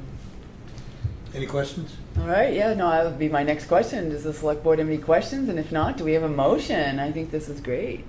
I personally think it's amazing what you guys have done over there. I mean, it's a lot, you made that area that much better, with the environment and everything you've done over there. So I want to say thank you, because we don't, Well, thanks for the opportunity, Peter. We're having fun doing it. We've already planted a whole bunch of new plants this spring with all of our extra money. So if you ride around Hen Cove now, it's perfect time to go, because a lot of the flowers are in bloom, and the gardens really look great. Excellent. All right, do we have a motion? Yeah, motion to approve the Pocasset Water Quality Coalition request to amend prior gift to add a 4th rain garden. Second. Second. Oh, we have a motion from Anne Marie, second from Jean, actually. Any further discussion? Okay, roll call vote. Jean? Yes. Anne Marie? Yes. Peter? Yes. MJ? Yes. Melissa? Yes. Chair votes yes. Thank you very much. Thank you you. very much. Looking forward to Thank you. seeing that. Thank you. That's great news. Okay. 19. Next, we have our discussion on the Bourne 4th of July request for this new year to request to place flags along Main Street with sponsor names and logos, use of town roads for the parade route, and parking bans unchanged from the previous year, placement of the banner across Main Street, signage at various locations unchanged from last year, and permission to be sole vendor selling T-shirts to raise funds along the route, unchanged from last year. We do have a full application for the 4th of July parade before us, and as you heard, most of the approvals are consistent with last year. However, there is one new request this year, which is which is the addition of sponsor advertising along the parade route on Main Street. I would like to invite Miss Jen Kennedy. Is she here in Perth? Is she here? I don't think Jen is. Is Jen She's here? not physically here. I'm trying to see if she's online. I was trying to see if she's online. I was going to invite her up to the podium, but if she is not here, I may. We've asked her to attend. I cannot present this. Okay, you can't present this one. All right, so I guess if she is not here and there's no one here to speak on it, we will have to table it until. Can we table it, or do we have to vote? No, you. We have to vote. We to get really this do. done. Yeah. All right. So. 30th would be too late. So basically, they're looking to add. This is something we've not done before, but they're looking to add sponsor advertising all along the parade route on Main Street. That is all I know. And I don't even know what type of signage it's going to be, how big they're going to be. I mean, we don't have a lot of details. I see MJ, your hand is up. Go ahead.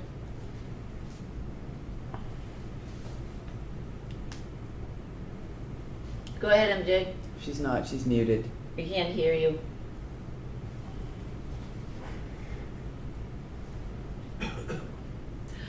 Okay. Marlene, do you have any other details on? Do you I have think- any thoughts on what they're trying to? Yeah. What signage have they given you? Any specifics? I know it's them to present. I get that, but if we're going to vote, Well, Jean has something.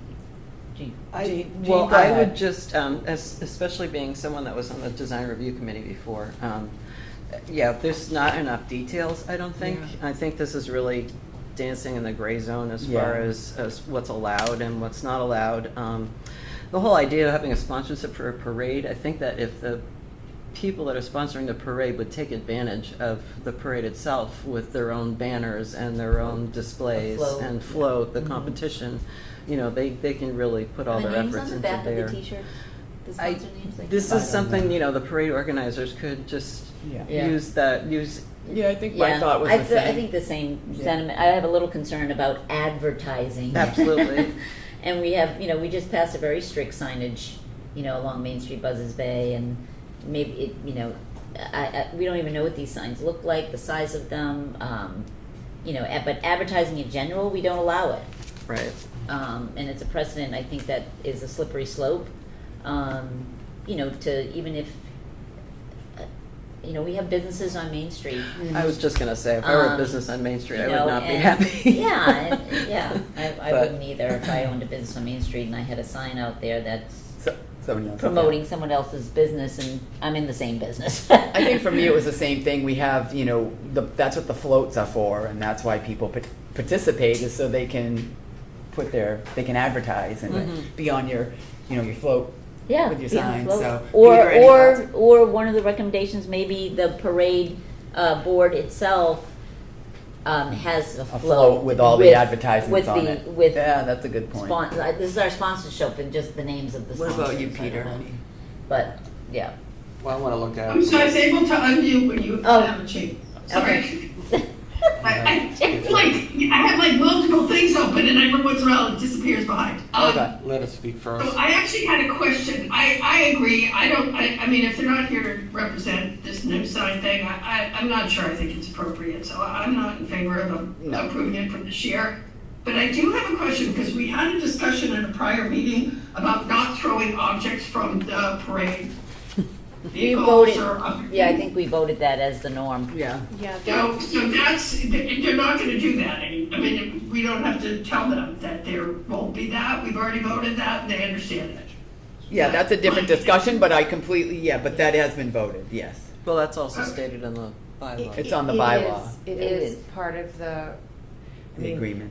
There's an enforcement issue there, right? I mean, Correct. the organizer has been reminded. Yes. It is in your policy. Nothing is supposed Part to of be the thrown. agreement, right. But some of that is, we just don't have the ability to enforce in real time. it, yeah, I see. Right. Yeah. But yes, I but- actually think the select board was actually the throwers a lot of times, so we're Oh, not totally. throwing. Oh, well, yeah. I know, tried- I felt weird. I stopped filing candy I felt so weird. on I felt, Halloween. Well, I know. I Then felt you- weird doing it, to be honest. Then you get so. into passing it versus Right, throwing right. it, right? Yeah, And- we're and avoiding how do all- you? I think Mr. Carrera was actually brought forth some concerns Yes, he about did it. actually. way Yeah, back, and it was kind of for me. I was like Kids throwing out in the street candy and- on the ground. It Yeah. was freaking me out. Just kids running out in the Okay. So So I'll make do- a motion. thank you. Go I'll make ahead. a motion. Yep. I approve the following request You as part of want that it? parade I application. know. Well, I don't know. She. Oh, sorry. MJ, spoke. Peter was gonna Peter say was gonna something. say something. He would like to have Okay. you give him a Sorry. moment. All right. I understand why you all don't want to do the advertisements, but we do allow Bourne Youth Baseball in the outfield to put signs for the season. So we're advertising business on town property already, and so you're saying, it's a similar example, but you're saying yes for one vending, one group, and you're saying no to this. It's Well, different. this is Main Street. This is Main those- Street. that- Still, this is- regardless, it's on town property. Yeah, but we have specific signage I know what they know. on, in our zoning. And it's not the same thing. It's The they're baseball, yeah, that's Business on town and property. but that's their field. That's for their use. Their Yeah. sponsors. Town It's- field. It's the audience, but it's the audience, and then we've got sign bylaws on downtown, the jazz, I know. and Yeah. all that. But they're having a parade. They're having a parade, and it's not a town parade. This is a private organization Yeah. that's putting the parade together, and they have the benefit of having sponsored floats. And all the signage they want all day long on Main On Street their closed floats, down. yeah. Okay, it's closed down, and it costs the town a lot of money to put people on the street to watch and make sure everything's secure and to make sure the roads are blocked off. And last year we didn't have power, and Yeah. we had the chief in the back of Main Street directing traffic and trying to untangle the chaos of staging and everything. So, I mean, I think that's apples and oranges, Peter. I'm sorry, I have to Yeah, object I about don't that. The baseball field is It's that different. was the first thing that popped into my mind because we did allow that advertising to go through the season on the field, but that's a completely different audience yeah. and purpose. MJ, we're ready for that motion. We got quite an agenda, so I want to kind of move it on. Okay, so I'm going to approve the following request as part of the parade application from Jen Kennedy for the board on the 4th of July parade on July 4th, 2026. Parade route for Bourne on the 4th of July parade on July 4th, 2026.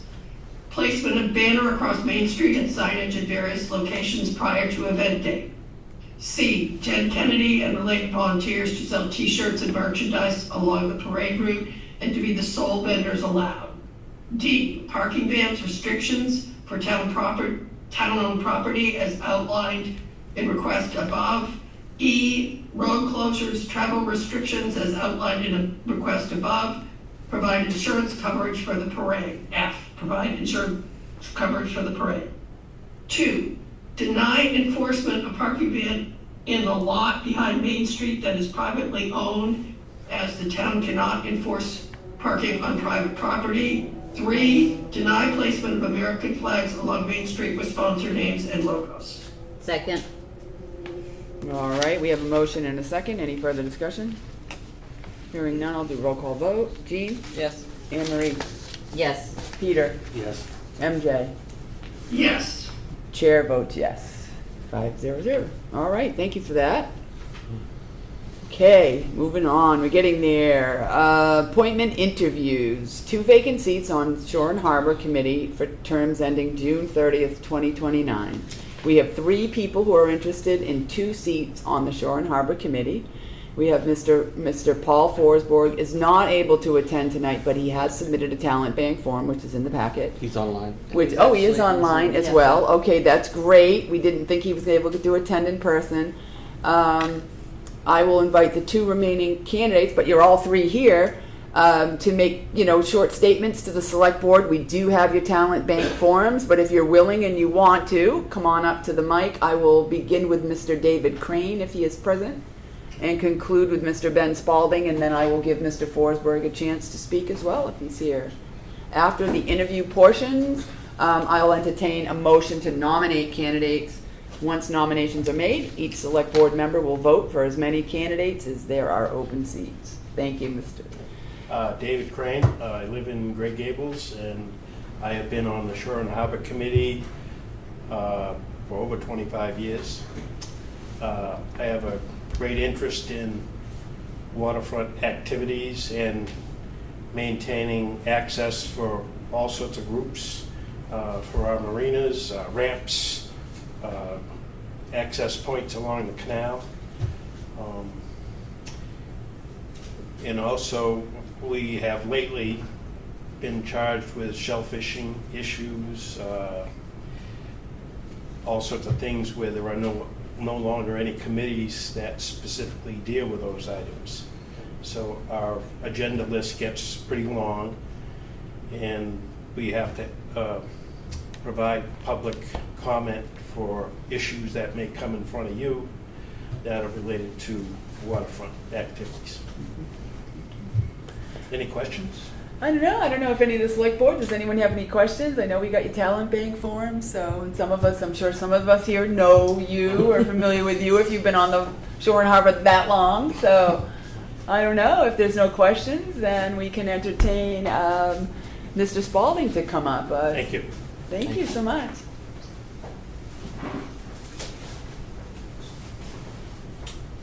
Good evening. Good evening. Ben Spalding.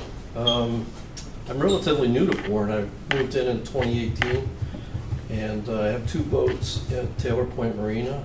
I have a commercial green crab permit. I like to co-hog, and I'd like to help. So that's pretty much it. I like that. Thank you. It's always good when people are ready to serve. We appreciate that. Any questions from the board before he leaves the podium? All right. We did receive your talent point form. Thank you so much. Thank you. Mr. Forsberg, I see you're up in Zoom world. Come on off mute and introduce yourself and speak if you like. Hi, I'm Paul Forsberg. I didn't plan on being here, but it worked out that being at the end of the agenda sometimes works out. So I served, I think, about 5 years on the Shore and Harbor Committee, and it took me a couple of years to really get in and figure out what it's all about, and I've enjoyed it immensely. I'd like to continue with the committee and keep our agenda moving, the Lion Beach Marina and everything else. Some of my thoughts are with the marina and other projects and things that we oversee is to increase public access. One idea I have with the marina is to take the whole finger that's there and make that a public area and have the marina off of that. I'm kind of jumbling around here. It's tough talking into a computer, excuse me. It's okay. I do have some other board experience as well. I served on the Rec Authority for 15 years, served as chairman for a couple of years. I'm a retired born then Falmouth firefighter, so I spent most of my life in public safety. I'm also a lifelong boater, and I'm familiar with everything that we're doing, and I just want to make it better for everybody and continue what I'm doing. Thank you. Thank you so much. Okay, does anybody have any questions for Mr. Forsberg before we let him go? All right. So, I have a general statement. sure. We have 3 people who applied. 2 have been assistant members for many years, and we have a third one that's been, since he's moved to town, or at least over the last year or so, he's been very engaged by going to the meetings and sitting out there, so it's not, so he's keeping up with what's going on. I know the membership says it consists of 7 registered voters appointed by the select board. Maybe we can look at the charge at some point, or the bylaw, whichever. I don't remember if it's a charge or if it was in the local bylaw, and see if we can amend it to add more people on. Because it says you can add more non-voting people on here, but I just think it's a nice problem to have. Maybe we can look at putting alternate positions on there, and adding alternate positions, because people can't be at every meeting. And I guess, and we're having a hard time getting people to serve on committees as it is these days. You got 3 people, you got 2 people who have been on forever and very good members, but you got a third person that wants to break in, and it's just sad sometimes that you got a committee that's doing an exceptional job, and then someone wants to get involved and they can't because the room isn't there. So I guess maybe it's something we can talk to the Shore and Harbor Commission to see if there is an appetite to expand to 7 to 9, or putting alternate members on. So this way, people that want to be involved can find a way to be involved. Okay. Any other comments from the select board before we accept nominations? All right. I make a motion that we put Paul Forsberg, David Crane, and Ben Spaulding into nomination. Okay.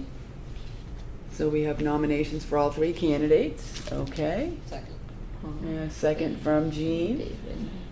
I'll do a roll call vote on this before we go. So Jean?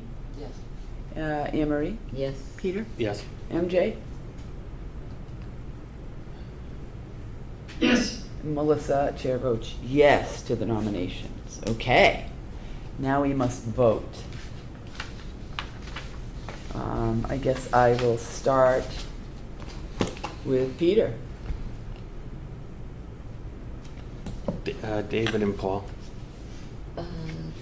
Okay. All right. Jean? Mr. Forsberg and Mr. Crane. I'm sorry? Mr. Forsberg and Mr. Crane. You're 2. Okay. And MJ, you're 2? There's 2 seats. Yeah, I couldn't hear. I only heard Forsberg from Jean. And I didn't hear what She the- said in Crane, David Crane. Okay. So I vote for David Crane and Paul Forsberg. Okay. All right. David and Paul.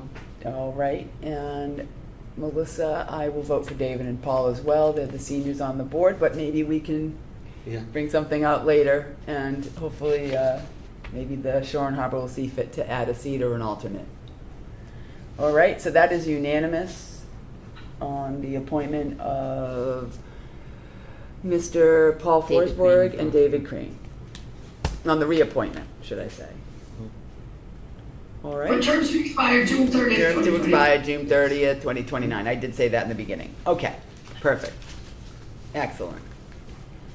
Thank you for your service, and thank you for trying to come in, and please keep going to those meetings, because we may need you soon. And there are other committees, though, as well. I do want to make a note of that. There are a lot of committees and a lot of seats that you could be valuable. So maybe take a look on the site. It might be something else that you may be interested in helping. He was on the cable. Was he on the cable and internet? Well, charter is a priority right now. Charter Yeah, all review kinds committee is a of really priority. important jobs. So I just want to throw that out there. Okay, moving on. We have an update on the Monument Beach Marina expansion project. A capital project was funded at the October 20th, 25 town meeting to use CPA funds to expand and renovate the Monument Beach Marina. The Department of Natural Resources and Shore and Harbor Committee have been working on the project, and I would like to recognize the DNR Director, Ms. Hannah Lawrence, to provide a brief update on the project status.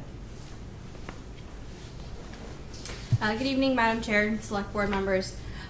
Just to give you a quick update on where we currently are in the Monument Beach Marina Expansion Project. So a request for qualifications for design services was issued on April 17th. From that request, we received 8 responses for the May 13th deadline, and they were reviewed and evaluated by myself as a representative of the DNR. The Shore and Harbor Committee Chair, Rich Libin, Tim Leiden from Engineering, and Matt Sawicki, DPW Director. And following the evaluations of the documents that were received, we held interviews for 3 of the firms that ranked the highest based on the evaluation criteria. And after the interviews, full infrastructure and environment was recommended to the town administrator for design services for this project. So as of June 5th, the contract has been signed with a kickoff meeting scheduled for Friday, June 12th. Thank you, Hannah. Does any of the select board have any questions related to this update? I don't see any hands up in Zoom land. Thank you for that, Hannah. Sure. That was easy. That was very easy. Thank you very much for that. Very much. Did he? Oh. No, it was just a quick update while we're here. We Sure. do have an end date coming up for the Hen Cove boat ramp, so that'll be all done on Friday and it'll be available for use. They were very Love busy it. today. Thank you. And the electric ramp will be in sooner than. Yes. In the next couple of weeks, Electric Ave will be in fully operating. We're getting there. Yep. Thank you Alright. for your work. We know you can only do so much at once, so we appreciate it. Okay. Moving on. Next, we have the second reading of the proposed revisions to the marina regulations. Director Lawrence has also been working on a set of revisions to the marina regulations that we have been previously introduced to in previous meetings. They have now been reviewed by town council, and Ms. Lawrence is back to discussing the next draft. Yes, thank you. So the proposed regulations that you've been provided with, more than happy to go through them, but they have been reviewed by town council, and the items that we have included are based on the feedback that town council provided. So just essentially cleaning up the verbiage in the regulations, making it more consistent, and taking out anything that was not necessary or maybe was repetitive. The only other change that we had provided since the last reading was just in number 4, was just changing the minimum insurance from $1 million to $500,000. Just considering we have a range of different boats that are at the marinas, so where $1 million might not make sense. Where some of our smaller boats, our larger boats are going to have more coverage as needed. So that was the only other recommendation that we had put in to change. Awesome. All right, so this is our second reading. We know there would be a final reading before it's voted, so that gives us time to sort of look it over again and look at the recommendation. I mean, it wasn't a lot. It was in their red line, so it wasn't rocket science, but we appreciate your update on that, and we'll watch for the third reading. Well, is the board ready for a vote now? Make a motion to Unless move. they have Should we, any is that other- something Oh, we can MJ's got her entertain? hand Yeah, up. oh, sorry, MJ, didn't see that hand this time. I mean, I was going to recommend that we waive the third reading and I did, approve. yeah. I agree. All right, that's fine. I think I if agree. that's the board's pleasure, let's make the motion then. Make a motion that we waive second reading and go to final and move it. Waive third reading. Third reading. All right, we have a Approve motion second from reading and Peter. waive third and. Motion from Peter, Second. second from Jean. Any further discussion? Hearing none. Roll call vote. Jean? Yes. Anne Marie? Yes. Peter? Yeah. Yes. MJ? I Yes. almost forgot for a minute there. You see me like lose my brain moment. Veretti? Yes. Chair says, chair votes yes. Thank you. Get yourself. Yes. Done and said. All right. Okay, next we have discussion and possible vote to approve, oh, where'd it go on me? Sorry. It left me. I'm gonna open it bigger, sorry about that. I gotta go back. Okay, so next we have vote to approve the bond anticipation notes. Erica Fleming, our finance director, has done a second round of borrowing this year so that we can finance the Southside Fire Station project after the special legislation passed that validated the debt exclusion vote taken at the May 2025 annual election. Erica has provided a draft motion in our meeting materials, and she is with us tonight virtually, so I would like to give her an opportunity to add any details about the sale prior to our motion. Go ahead, Good Erica. evening. Thank you, Madam Chair.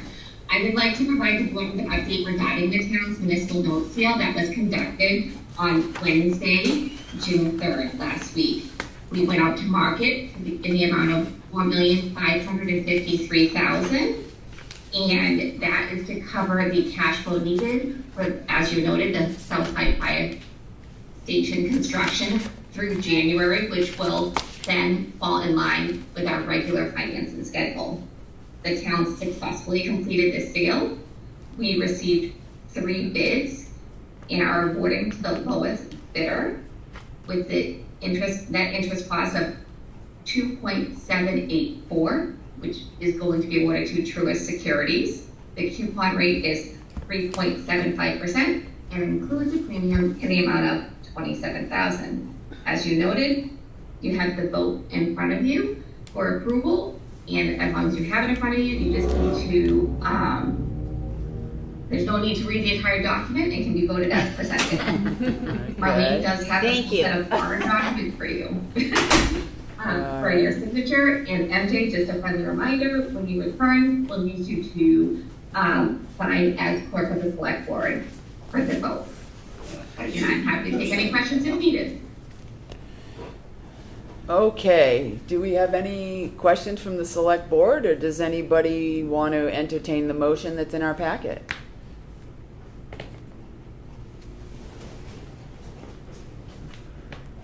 I move that we approve the motion as presented. All right, do we have a second?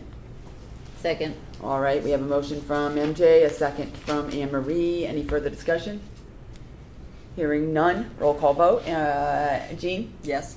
Anne Marie? Yes. Peter? Yes. MJ? Yes. Chair votes yes, 5-0-0. Okay, let's do this thing. Let me go back to my beginning. All right, and next, moving right along, next is a discussion regarding the SAFER grant application for additional firefighters and the budget impact. Fire Chief Dave Palonzi is here tonight to discuss the possible application, and I invite you to the podium to discuss this with the board. Thank you. Very much.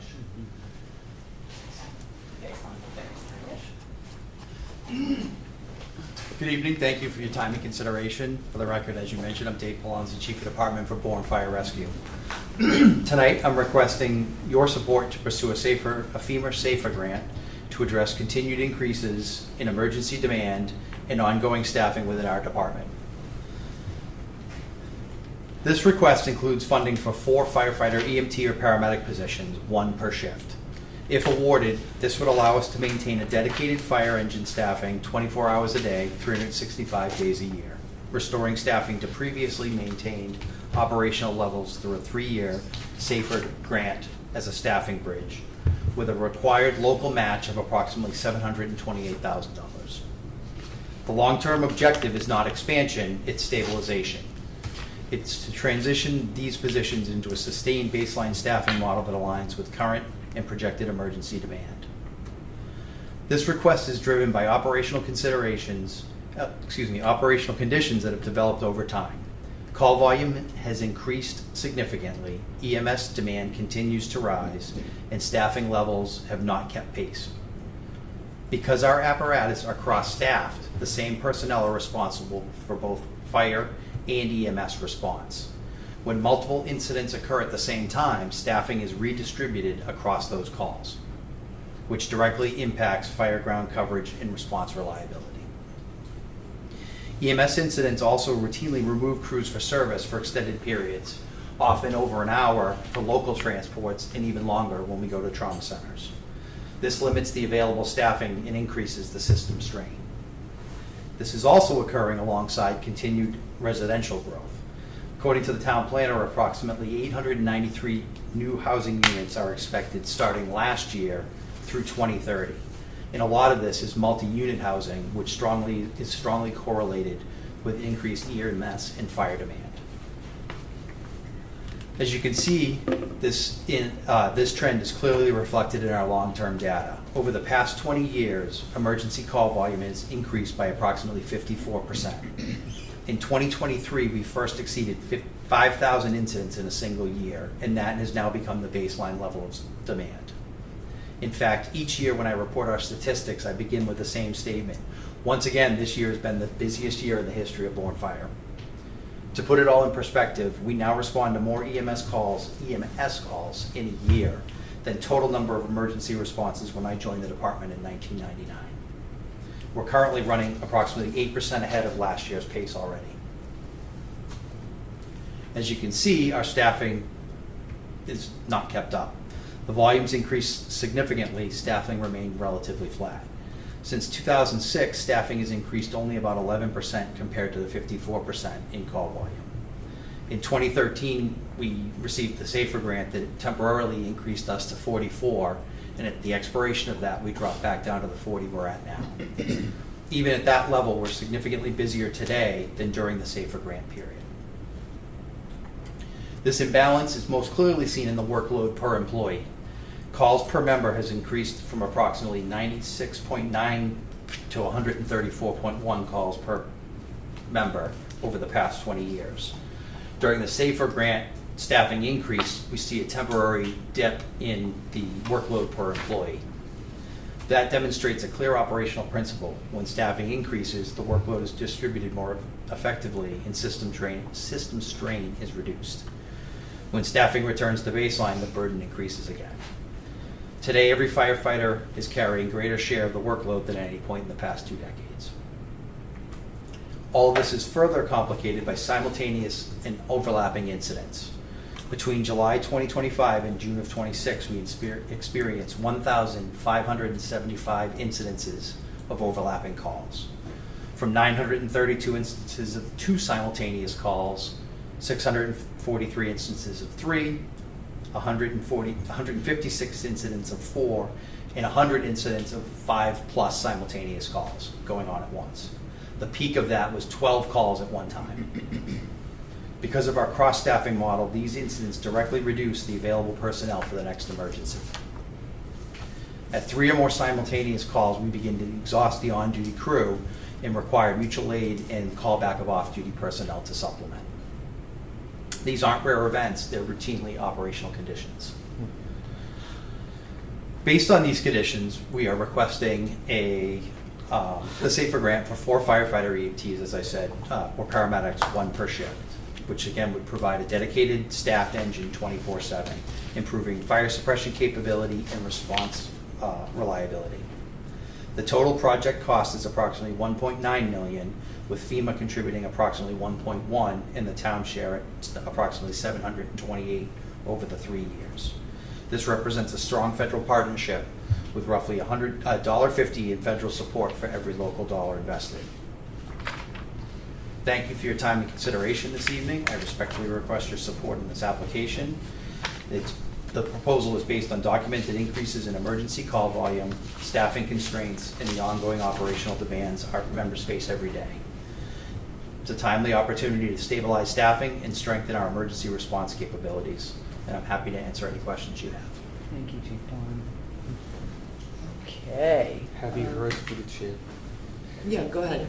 have you heard back if you think we'll be successful with the SAFER grant? Or, because I know in the past we applied, we've been turned down. This is to apply. I have not applied. Okay. Okay, anyone else? Do we? Is the stipulation 4?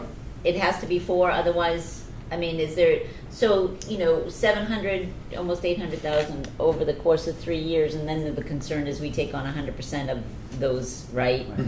What that funding source is gonna look like, and in trying to sustain, not that, we definitely need them. We need a lot of bodies everywhere. And certainly with our safety, fire and safety. Good. Does it have to be 4? The way we work is we have 4 shifts of people, so if we So don't. it's 1 per shift Yeah. is ideal. Correct.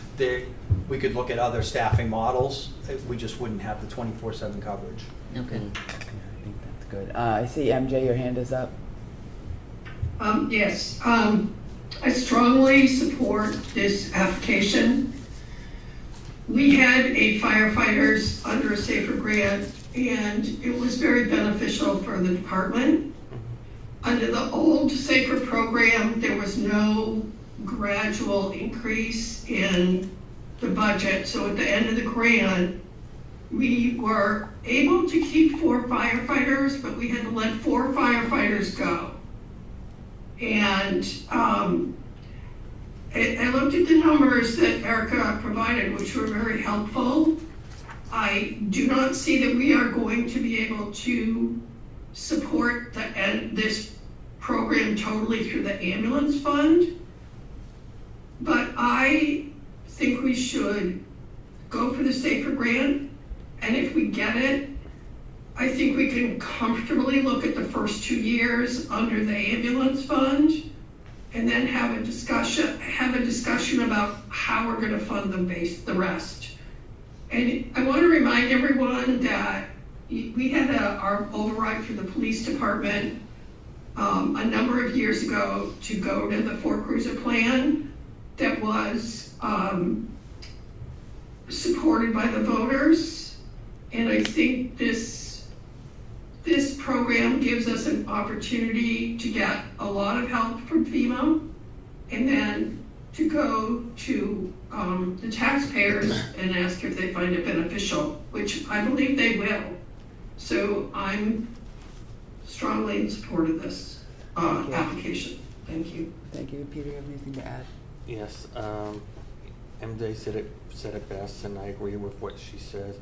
But if they like the services they have in this town, that we provide, it's going to cost money, and you want to keep these services, you're going to have to pay up at some point, and so we're going to have to get uncomfortable and talk about an override at some point.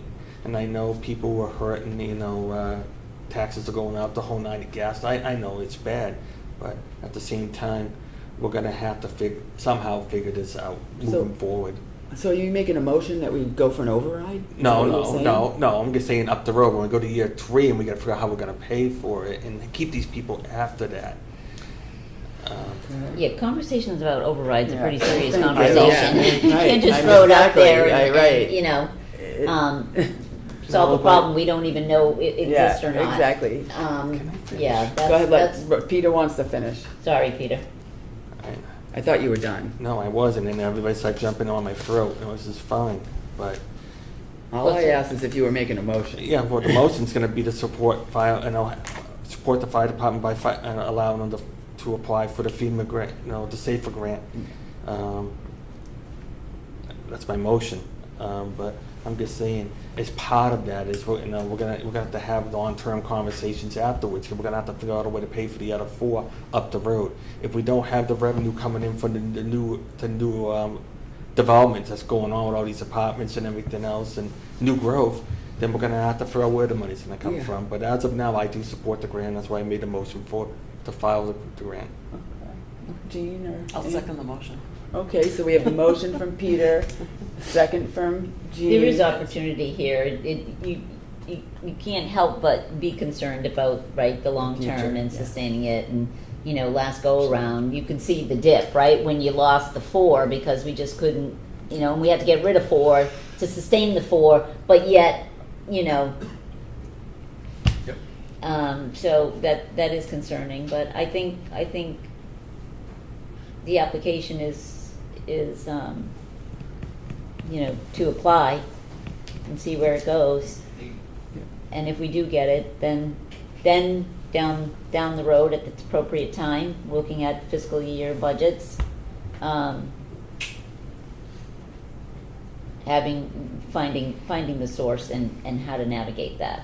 But I think it's very premature to just say we're going to do an 2.5 override and have that. That's a conversation, honestly, that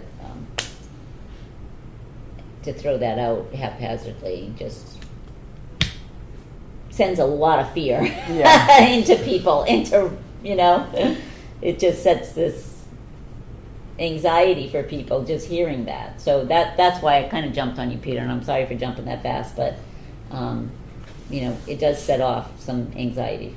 I understand that people are going to be nervous. And not to take it, that's just something you just Yeah, and we don't want to give the throw wrong out there. impression either, that we're promising an override or telling people that they're getting an override when we haven't even got that far. I completely support this application process as well. I do have fears about how we're going to continue to pay for these people, but it's needed. We get that. That's no doubt about it. Your department needs these people, so I'm in full support. So we have a motion and a second. No further discussion. Jean did the second. Jean did the second. Okay. So I'll do roll call vote. Jean? Yes. Anne Marie? Yes. Peter? Yes. MJ? Yes. Melissa? Chair votes yes. 5-0-0. Thank you very much. Thank you. Good luck. Good luck. Good luck with the application. Not a bad problem All to right. have. So, yes. So next we're going to discuss the fire station's continued use of the fire station. I'm considering scheduling future select board discussion about the fire station property. However, before I do that, I would like the fire chief to explain the current use of the Pecasset Fire Station and if you're still actively using it, and for what? Just for the public.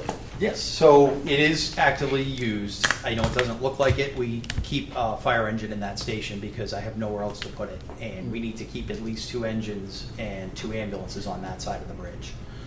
We currently have those and a brush truck sits outside of the station at Monument Beach along with the lieutenant's response pickup truck. So I can't park the engine outside. That's the issue we run into, and we're gonna be a while before we have the new station. I appreciate that. It is still used, and the engine was used yesterday.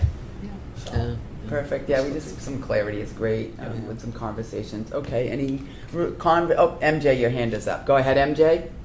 Well, I know you're currently using it. My question is, when this new fire station is built, what will be the use of the Pecasset station? that's up to you as the board, I think. That's a future We'll be moving discussion. out. Yeah. But you have no use for it once the new station's open. Nope. So for now, it'll be used, and after the new fire station is built, we will determine its use from there, I would assume. Yeah. When the time comes. Does that answer your question, MJ? Yes, but usually when we plan whether we're going to be needing a building after its current use is fulfilled, that's what we talk about. Will there be? We're building a new building. Well, Will we have a use for the prior building once the new building is built? That was my question. Well, the agenda item tonight, as I said, is that I'm actually considering scheduling another agenda item in the future where we could discuss this. Tonight was just to get an update on use. But we will be talking about that in the future. It's not just going to go to sleep until the fire station's built. So I appreciate that for your reminder that we need to discuss it. Being 9 p.m., I do want to move on. And thank you for your time this evening. Thank you. Thank you. Okay. Consent agenda. Motion to approve consent agenda items as presented Second. on our agenda. All right, we have a motion from Anne Marie, a second from Peter. Any further discussion related to, this is quite a long agenda, consent agenda? All right, hearing can refer to it none. online. Roll call vote, Jean? Yes. Anne Marie? Yes. Peter? Yes. MJ? Yes. Chair votes yes. 0. 500-903. I know. I don't know why I'm writing times on these, but. that's the Next, vote we for have to them. appoint the select board representatives and liaisons. If there's no, Changes.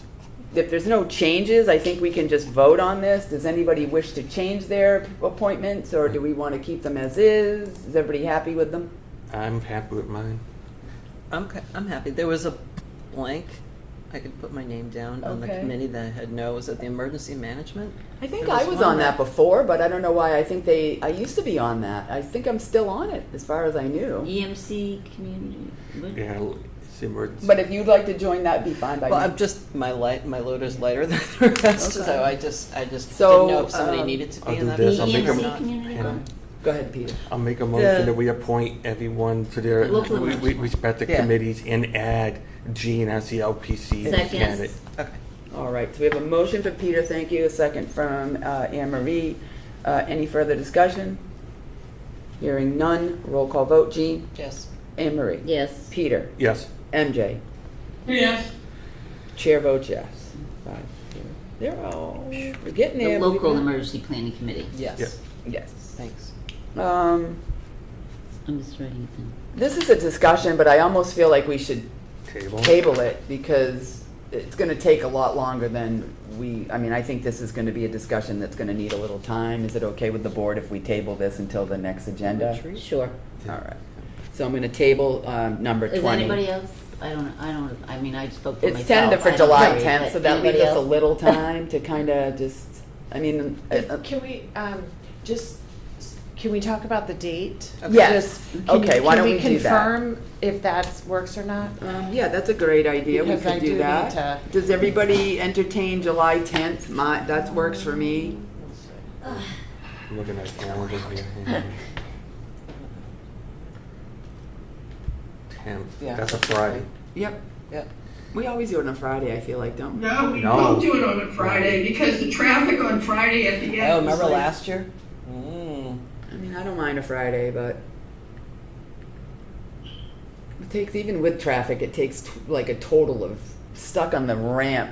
I mean, if you're stuck on Main Street, it takes 20 minutes. So I'm not too worried about the traffic, but if everybody else is, then. What time do we end the day? We could start a little earlier. We end at like 2. Yeah, that Yeah, gives us that's- plenty of that's- time. That's not bad. Right. Yeah. I have a conflict in the morning, but No. That's Until how late?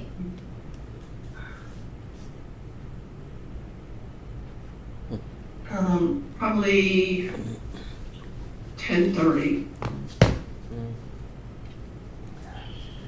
I mean, I guess we could do 10:30 to 2:30. And then if you're running a couple minutes late, MJ, then we can. I'll just, if everyone wants to do July 10th, I'll reschedule my rescheduled conflict for Okay. another conflict that I rescheduled it for. Okay. Oh, okay. All right, so All right. that's good. So why don't we will, the date of July 10th looks okay, Marlene. Okay? Thank you, MJ. Thank you. 21, select board attendance at the Bourne County Commissioners meeting on June 24th at 10 a.m. in Bourne. This was scheduled. I did not receive any notice about when or where, so we're kind of being asked to be there. Unfortunately, that date does not work for me. Doesn't work for So me either. I'm not sure if we need to contact them and let them know that, the date they scheduled for us, unfortunately, doesn't work for all of us. So I would like to attend that, of course, but, yeah. I'll be there. I can make it. See, I can't, so that's why But I if you think wanna we be may there, need to then let's reschedule that with ask. them. If we Yeah. can ask them to reschedule it, I would like to be in attendance as chair. Yeah. And Okay. it is an important meeting, and Anne Marie can't be there either. Mm-hmm. So is it possible to, I can reach out, or somebody I can? I can contact them Yeah. and let them know that. It doesn't work. It doesn't, I'm also Yeah, on just tell 'em- vacation. Just tell them so- like Oh, okay. half of us are here, and That's I can't avoid that one. It's the, I'll be at the State House that day for the Massachusetts Commission on Status of Women, the Commonwealth Heroines Awards are that day, so I'll be in Boston Tuesday, so I won't even be in town. I'll let them know that there's a number of conflicts. Okay, and we'll see what they come up with. And if that's what they have to stick to it, then if that's their demand and they say that's the only day, then we'll just have to do it with a short board and get an update. Okay. So next we have Town Administrator's Report. Sorry, I lost it. Okay.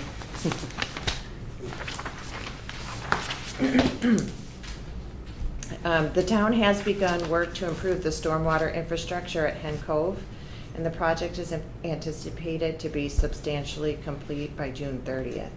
The project includes upgrades to 8 sites in the Patuxent Heights neighborhood to improve stormwater treatment and handle increased volumes. Speakman Excavating LLC was the low bidder, and the project is funded through a combination of local money and grant funds from the U.S. Department of Agriculture. The town's public beaches have been permitted for the 2026 season. Water quality testing began on June 3rd and will continue weekly on Wednesdays through Labor Day. The official opening day for the season will be June 10th. We have one varianced beach, which is Monument Beach, which has been approved by both DEP and the Board of Health to be sampled once per month due to a consistently clean sample history. Signs at the public beaches have been updated. In total, we have 9 public beaches that are sampled regularly. Additionally, there are 9 semi-public beaches operated by private entities that are also monitored. While the semi-public beaches are not managed by the town, the health department will continue to notify the public and post appropriate signs if any closures occur due to water quality concerns. The splash pad will be open for the season on June 19. We currently have 9 lifeguards for the season, but are still working to bring a few more on for the summer. We are very excited to announce that we were able to secure a water safety instructor this year. Katie worked really hard to make this happen, and the Recreation Department will be able to offer swim lessons at Monument Beach. There will be 3 two-week sessions this summer, and parents should reach out to Katie and Keith in the Recreation Department for more information. The seasonal marina staff is almost complete. We're waiting on just a few final people to accept our offers. The marina slips are fully rented except for a handful of larger slips that are available for transient vessels. The community service officers are completing training, and we have begun full enforcement of all parking regulations. All of the fields and parks are being regularly mowed and fertilized in advance of the season. All of the irrigation systems have been tested, repaired, programmed, and turned on for regular operations as of the first week of June. ISWIM has diverted 12.94 tons of food waste from the landfill so far this calendar year. The Army Corps' public bathrooms on the canal are experiencing sewer blockage and pump issues. The Corps is going to need to dig up their sewer connection at the edge of Buzzards Bay Park near the ice cream shop. All other options have been explored to avoid digging. However, this is the necessary next step. And the Historical Commission has requested that DPW remove the Buzzards Bay Bank sign from the park. We've been able to complete the work, and the sign is stored at the old police station property. Thank you. Just one question. Go ahead. To go with the swimming lessons and the lifeguards, the swim floats are going out this week, I hope? Yes. Yeah, that is on the list as well. Okay. We have minutes from May 7th, May 12th, May 19th, and May 26th. Motion to approve all 4 of those minutes. All right, we have a motion from Peter. Do we have a second? Second. Second from Anne Marie. Any further discussion? All right, hearing none. Roll call vote. Jean? Yes. Anne Marie? Yes. Peter? Yes. MJ? Yes. Chair votes yes. Committee reports. Well, Jean may have a report from South Southside Fire Fire Station, Station, Building yeah. Committee, thank Yeah, a you. little plot twist. So there was an objection in the bid process because there were no substitutes accepted for the exhaust, and the portion of the bid. The bids were all very close. They were within 2% of each other. So a motion was made to rebid the HVAC system separately, and then and I lost my notes and I don't have the motion in front of me, but Okay. maybe and then actually there's probably been some activity since. So the committee did vote to essentially reject all the bids for the HVAC work and put it back out to bid. Correct it, obviously, and put it back out to bid, which we're working on.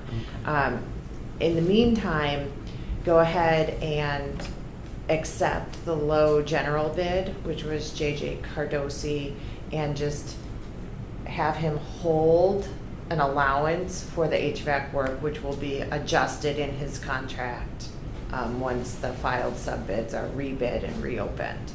So, and the Attorney General's office has accepted that proposal and has agreed to, essentially close the case on the protest. Yeah. Oh, that's good. Yeah, we anticipate a quick turnaround. But we are rebidding the HVAC portion. Yeah.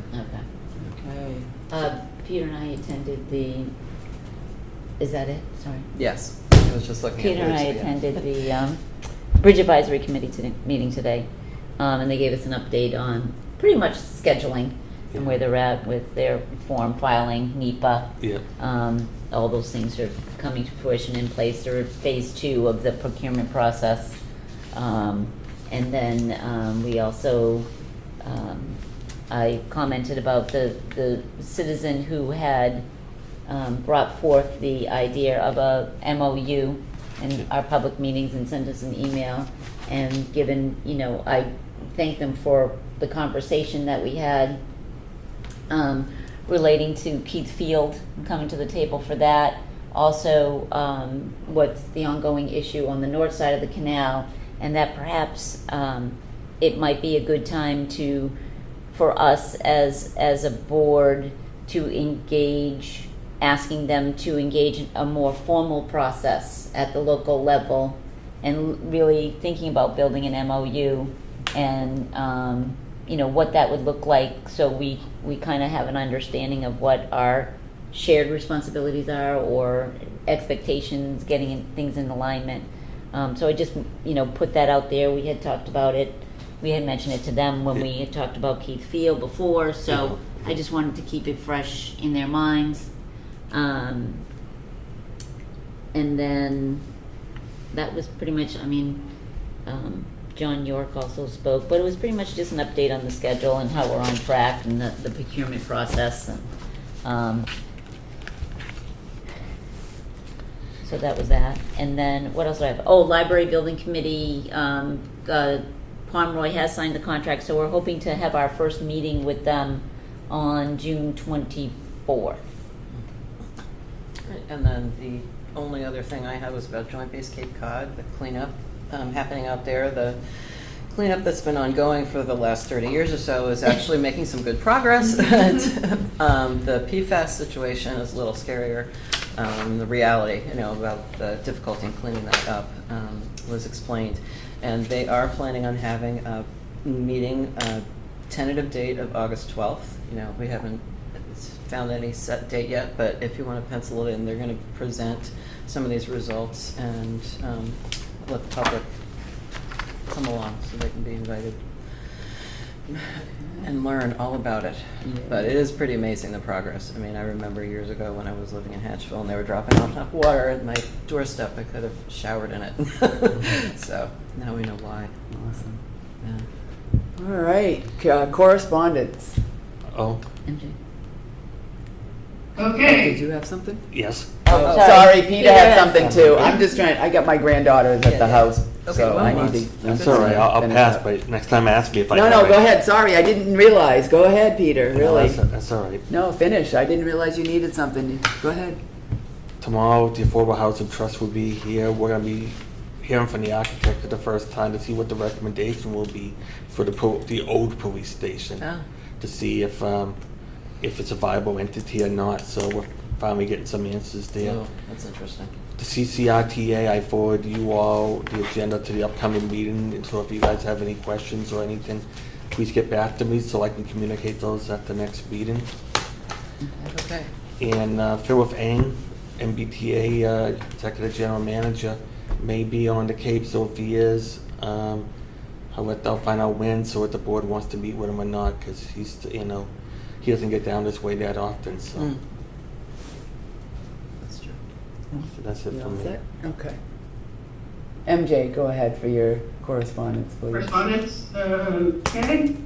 Correspondence, June 9th, 2026. A, shellfish enclosure, Monument Beach. B, shellfish enclosure, Red Brook Harbor. C, shellfish enclosure, Barlow's Landing. D, Granfield, thank you to DPW. F, Lynn Letter, mooring waitlist. F, JBCC public meeting calendar, June 2026. G, Emla Valley Talent Bank Forum SciTech. H, pipeline relocation project environmental assessment. I, Recreation Committee request for land at 311 Barlow's Landing. J York, email RE Bridges program events. K, DeChico, email RE Trader Joe's on MacArthur Boulevard. Item E is a question for me because I'm reading through it, looks like he was top of the list and all of a sudden he was removed from the list, for mooring. So I'm curious what the outcome's gonna be with item E moving forward. Is there any resolution to it? If the board would like Hannah to make a report, we can schedule that. I would, please. On an agenda? Yeah. Is that what you're asking? Yes. Okay. Thank you, Marlene. All right, future agenda items related to correspondence and other items for future discussion. Peter just added one. I feel like I had something, I can't The remember. MOU discussion. The MAU, and That's something That's else. listed. We have a long list. I feel like I looked had at the a, list I had before. something I know, else it I wasn't wanted in to this put one, on there, but I and thought it now I was on can't there, forget. and then it- I think it okay. was it was the fire station discussion is what I wanted to be sure we just mention it as a future agenda item to have the discussion that MJ wanted to have. Oh, Picasset. Yeah, for Oh, Picasset Picasset Fire Fire Station, Station. yes. Okay. It's like I'm forgetting one I wanted to, but I don't know, I'll remember it. Retreat, Did the retreat, we talked about the date. goals, because we're still working The on this year's goals, goals. yeah, communication, that was it. We do want to have a session, a workshop in the near future for communication. I know That that is communication goal, something, yep. capital goal, Yeah. and we still have some time to work on those. Yep, okay, that was all I had. Next meeting dates, July 30th, July 7th and 21st, August 4th and 18th, and we have sewer commission next week, correct? Mm. Is The that week next- after. No, the week after. No, the week Yep, That's after. right, when I'm in the heroines, it's the day before I'll be in Boston. that night. Yes, That's right. yeah. I'll be You said virtual. you can zone, Yeah. yeah. Motion to adjourn. Motion. Second. Second, okay, roll call vote, MJ, Yes. Jean, Yes. Anne Marie. Yes. Peter. Yes. Chair votes yes, 5-0. 500.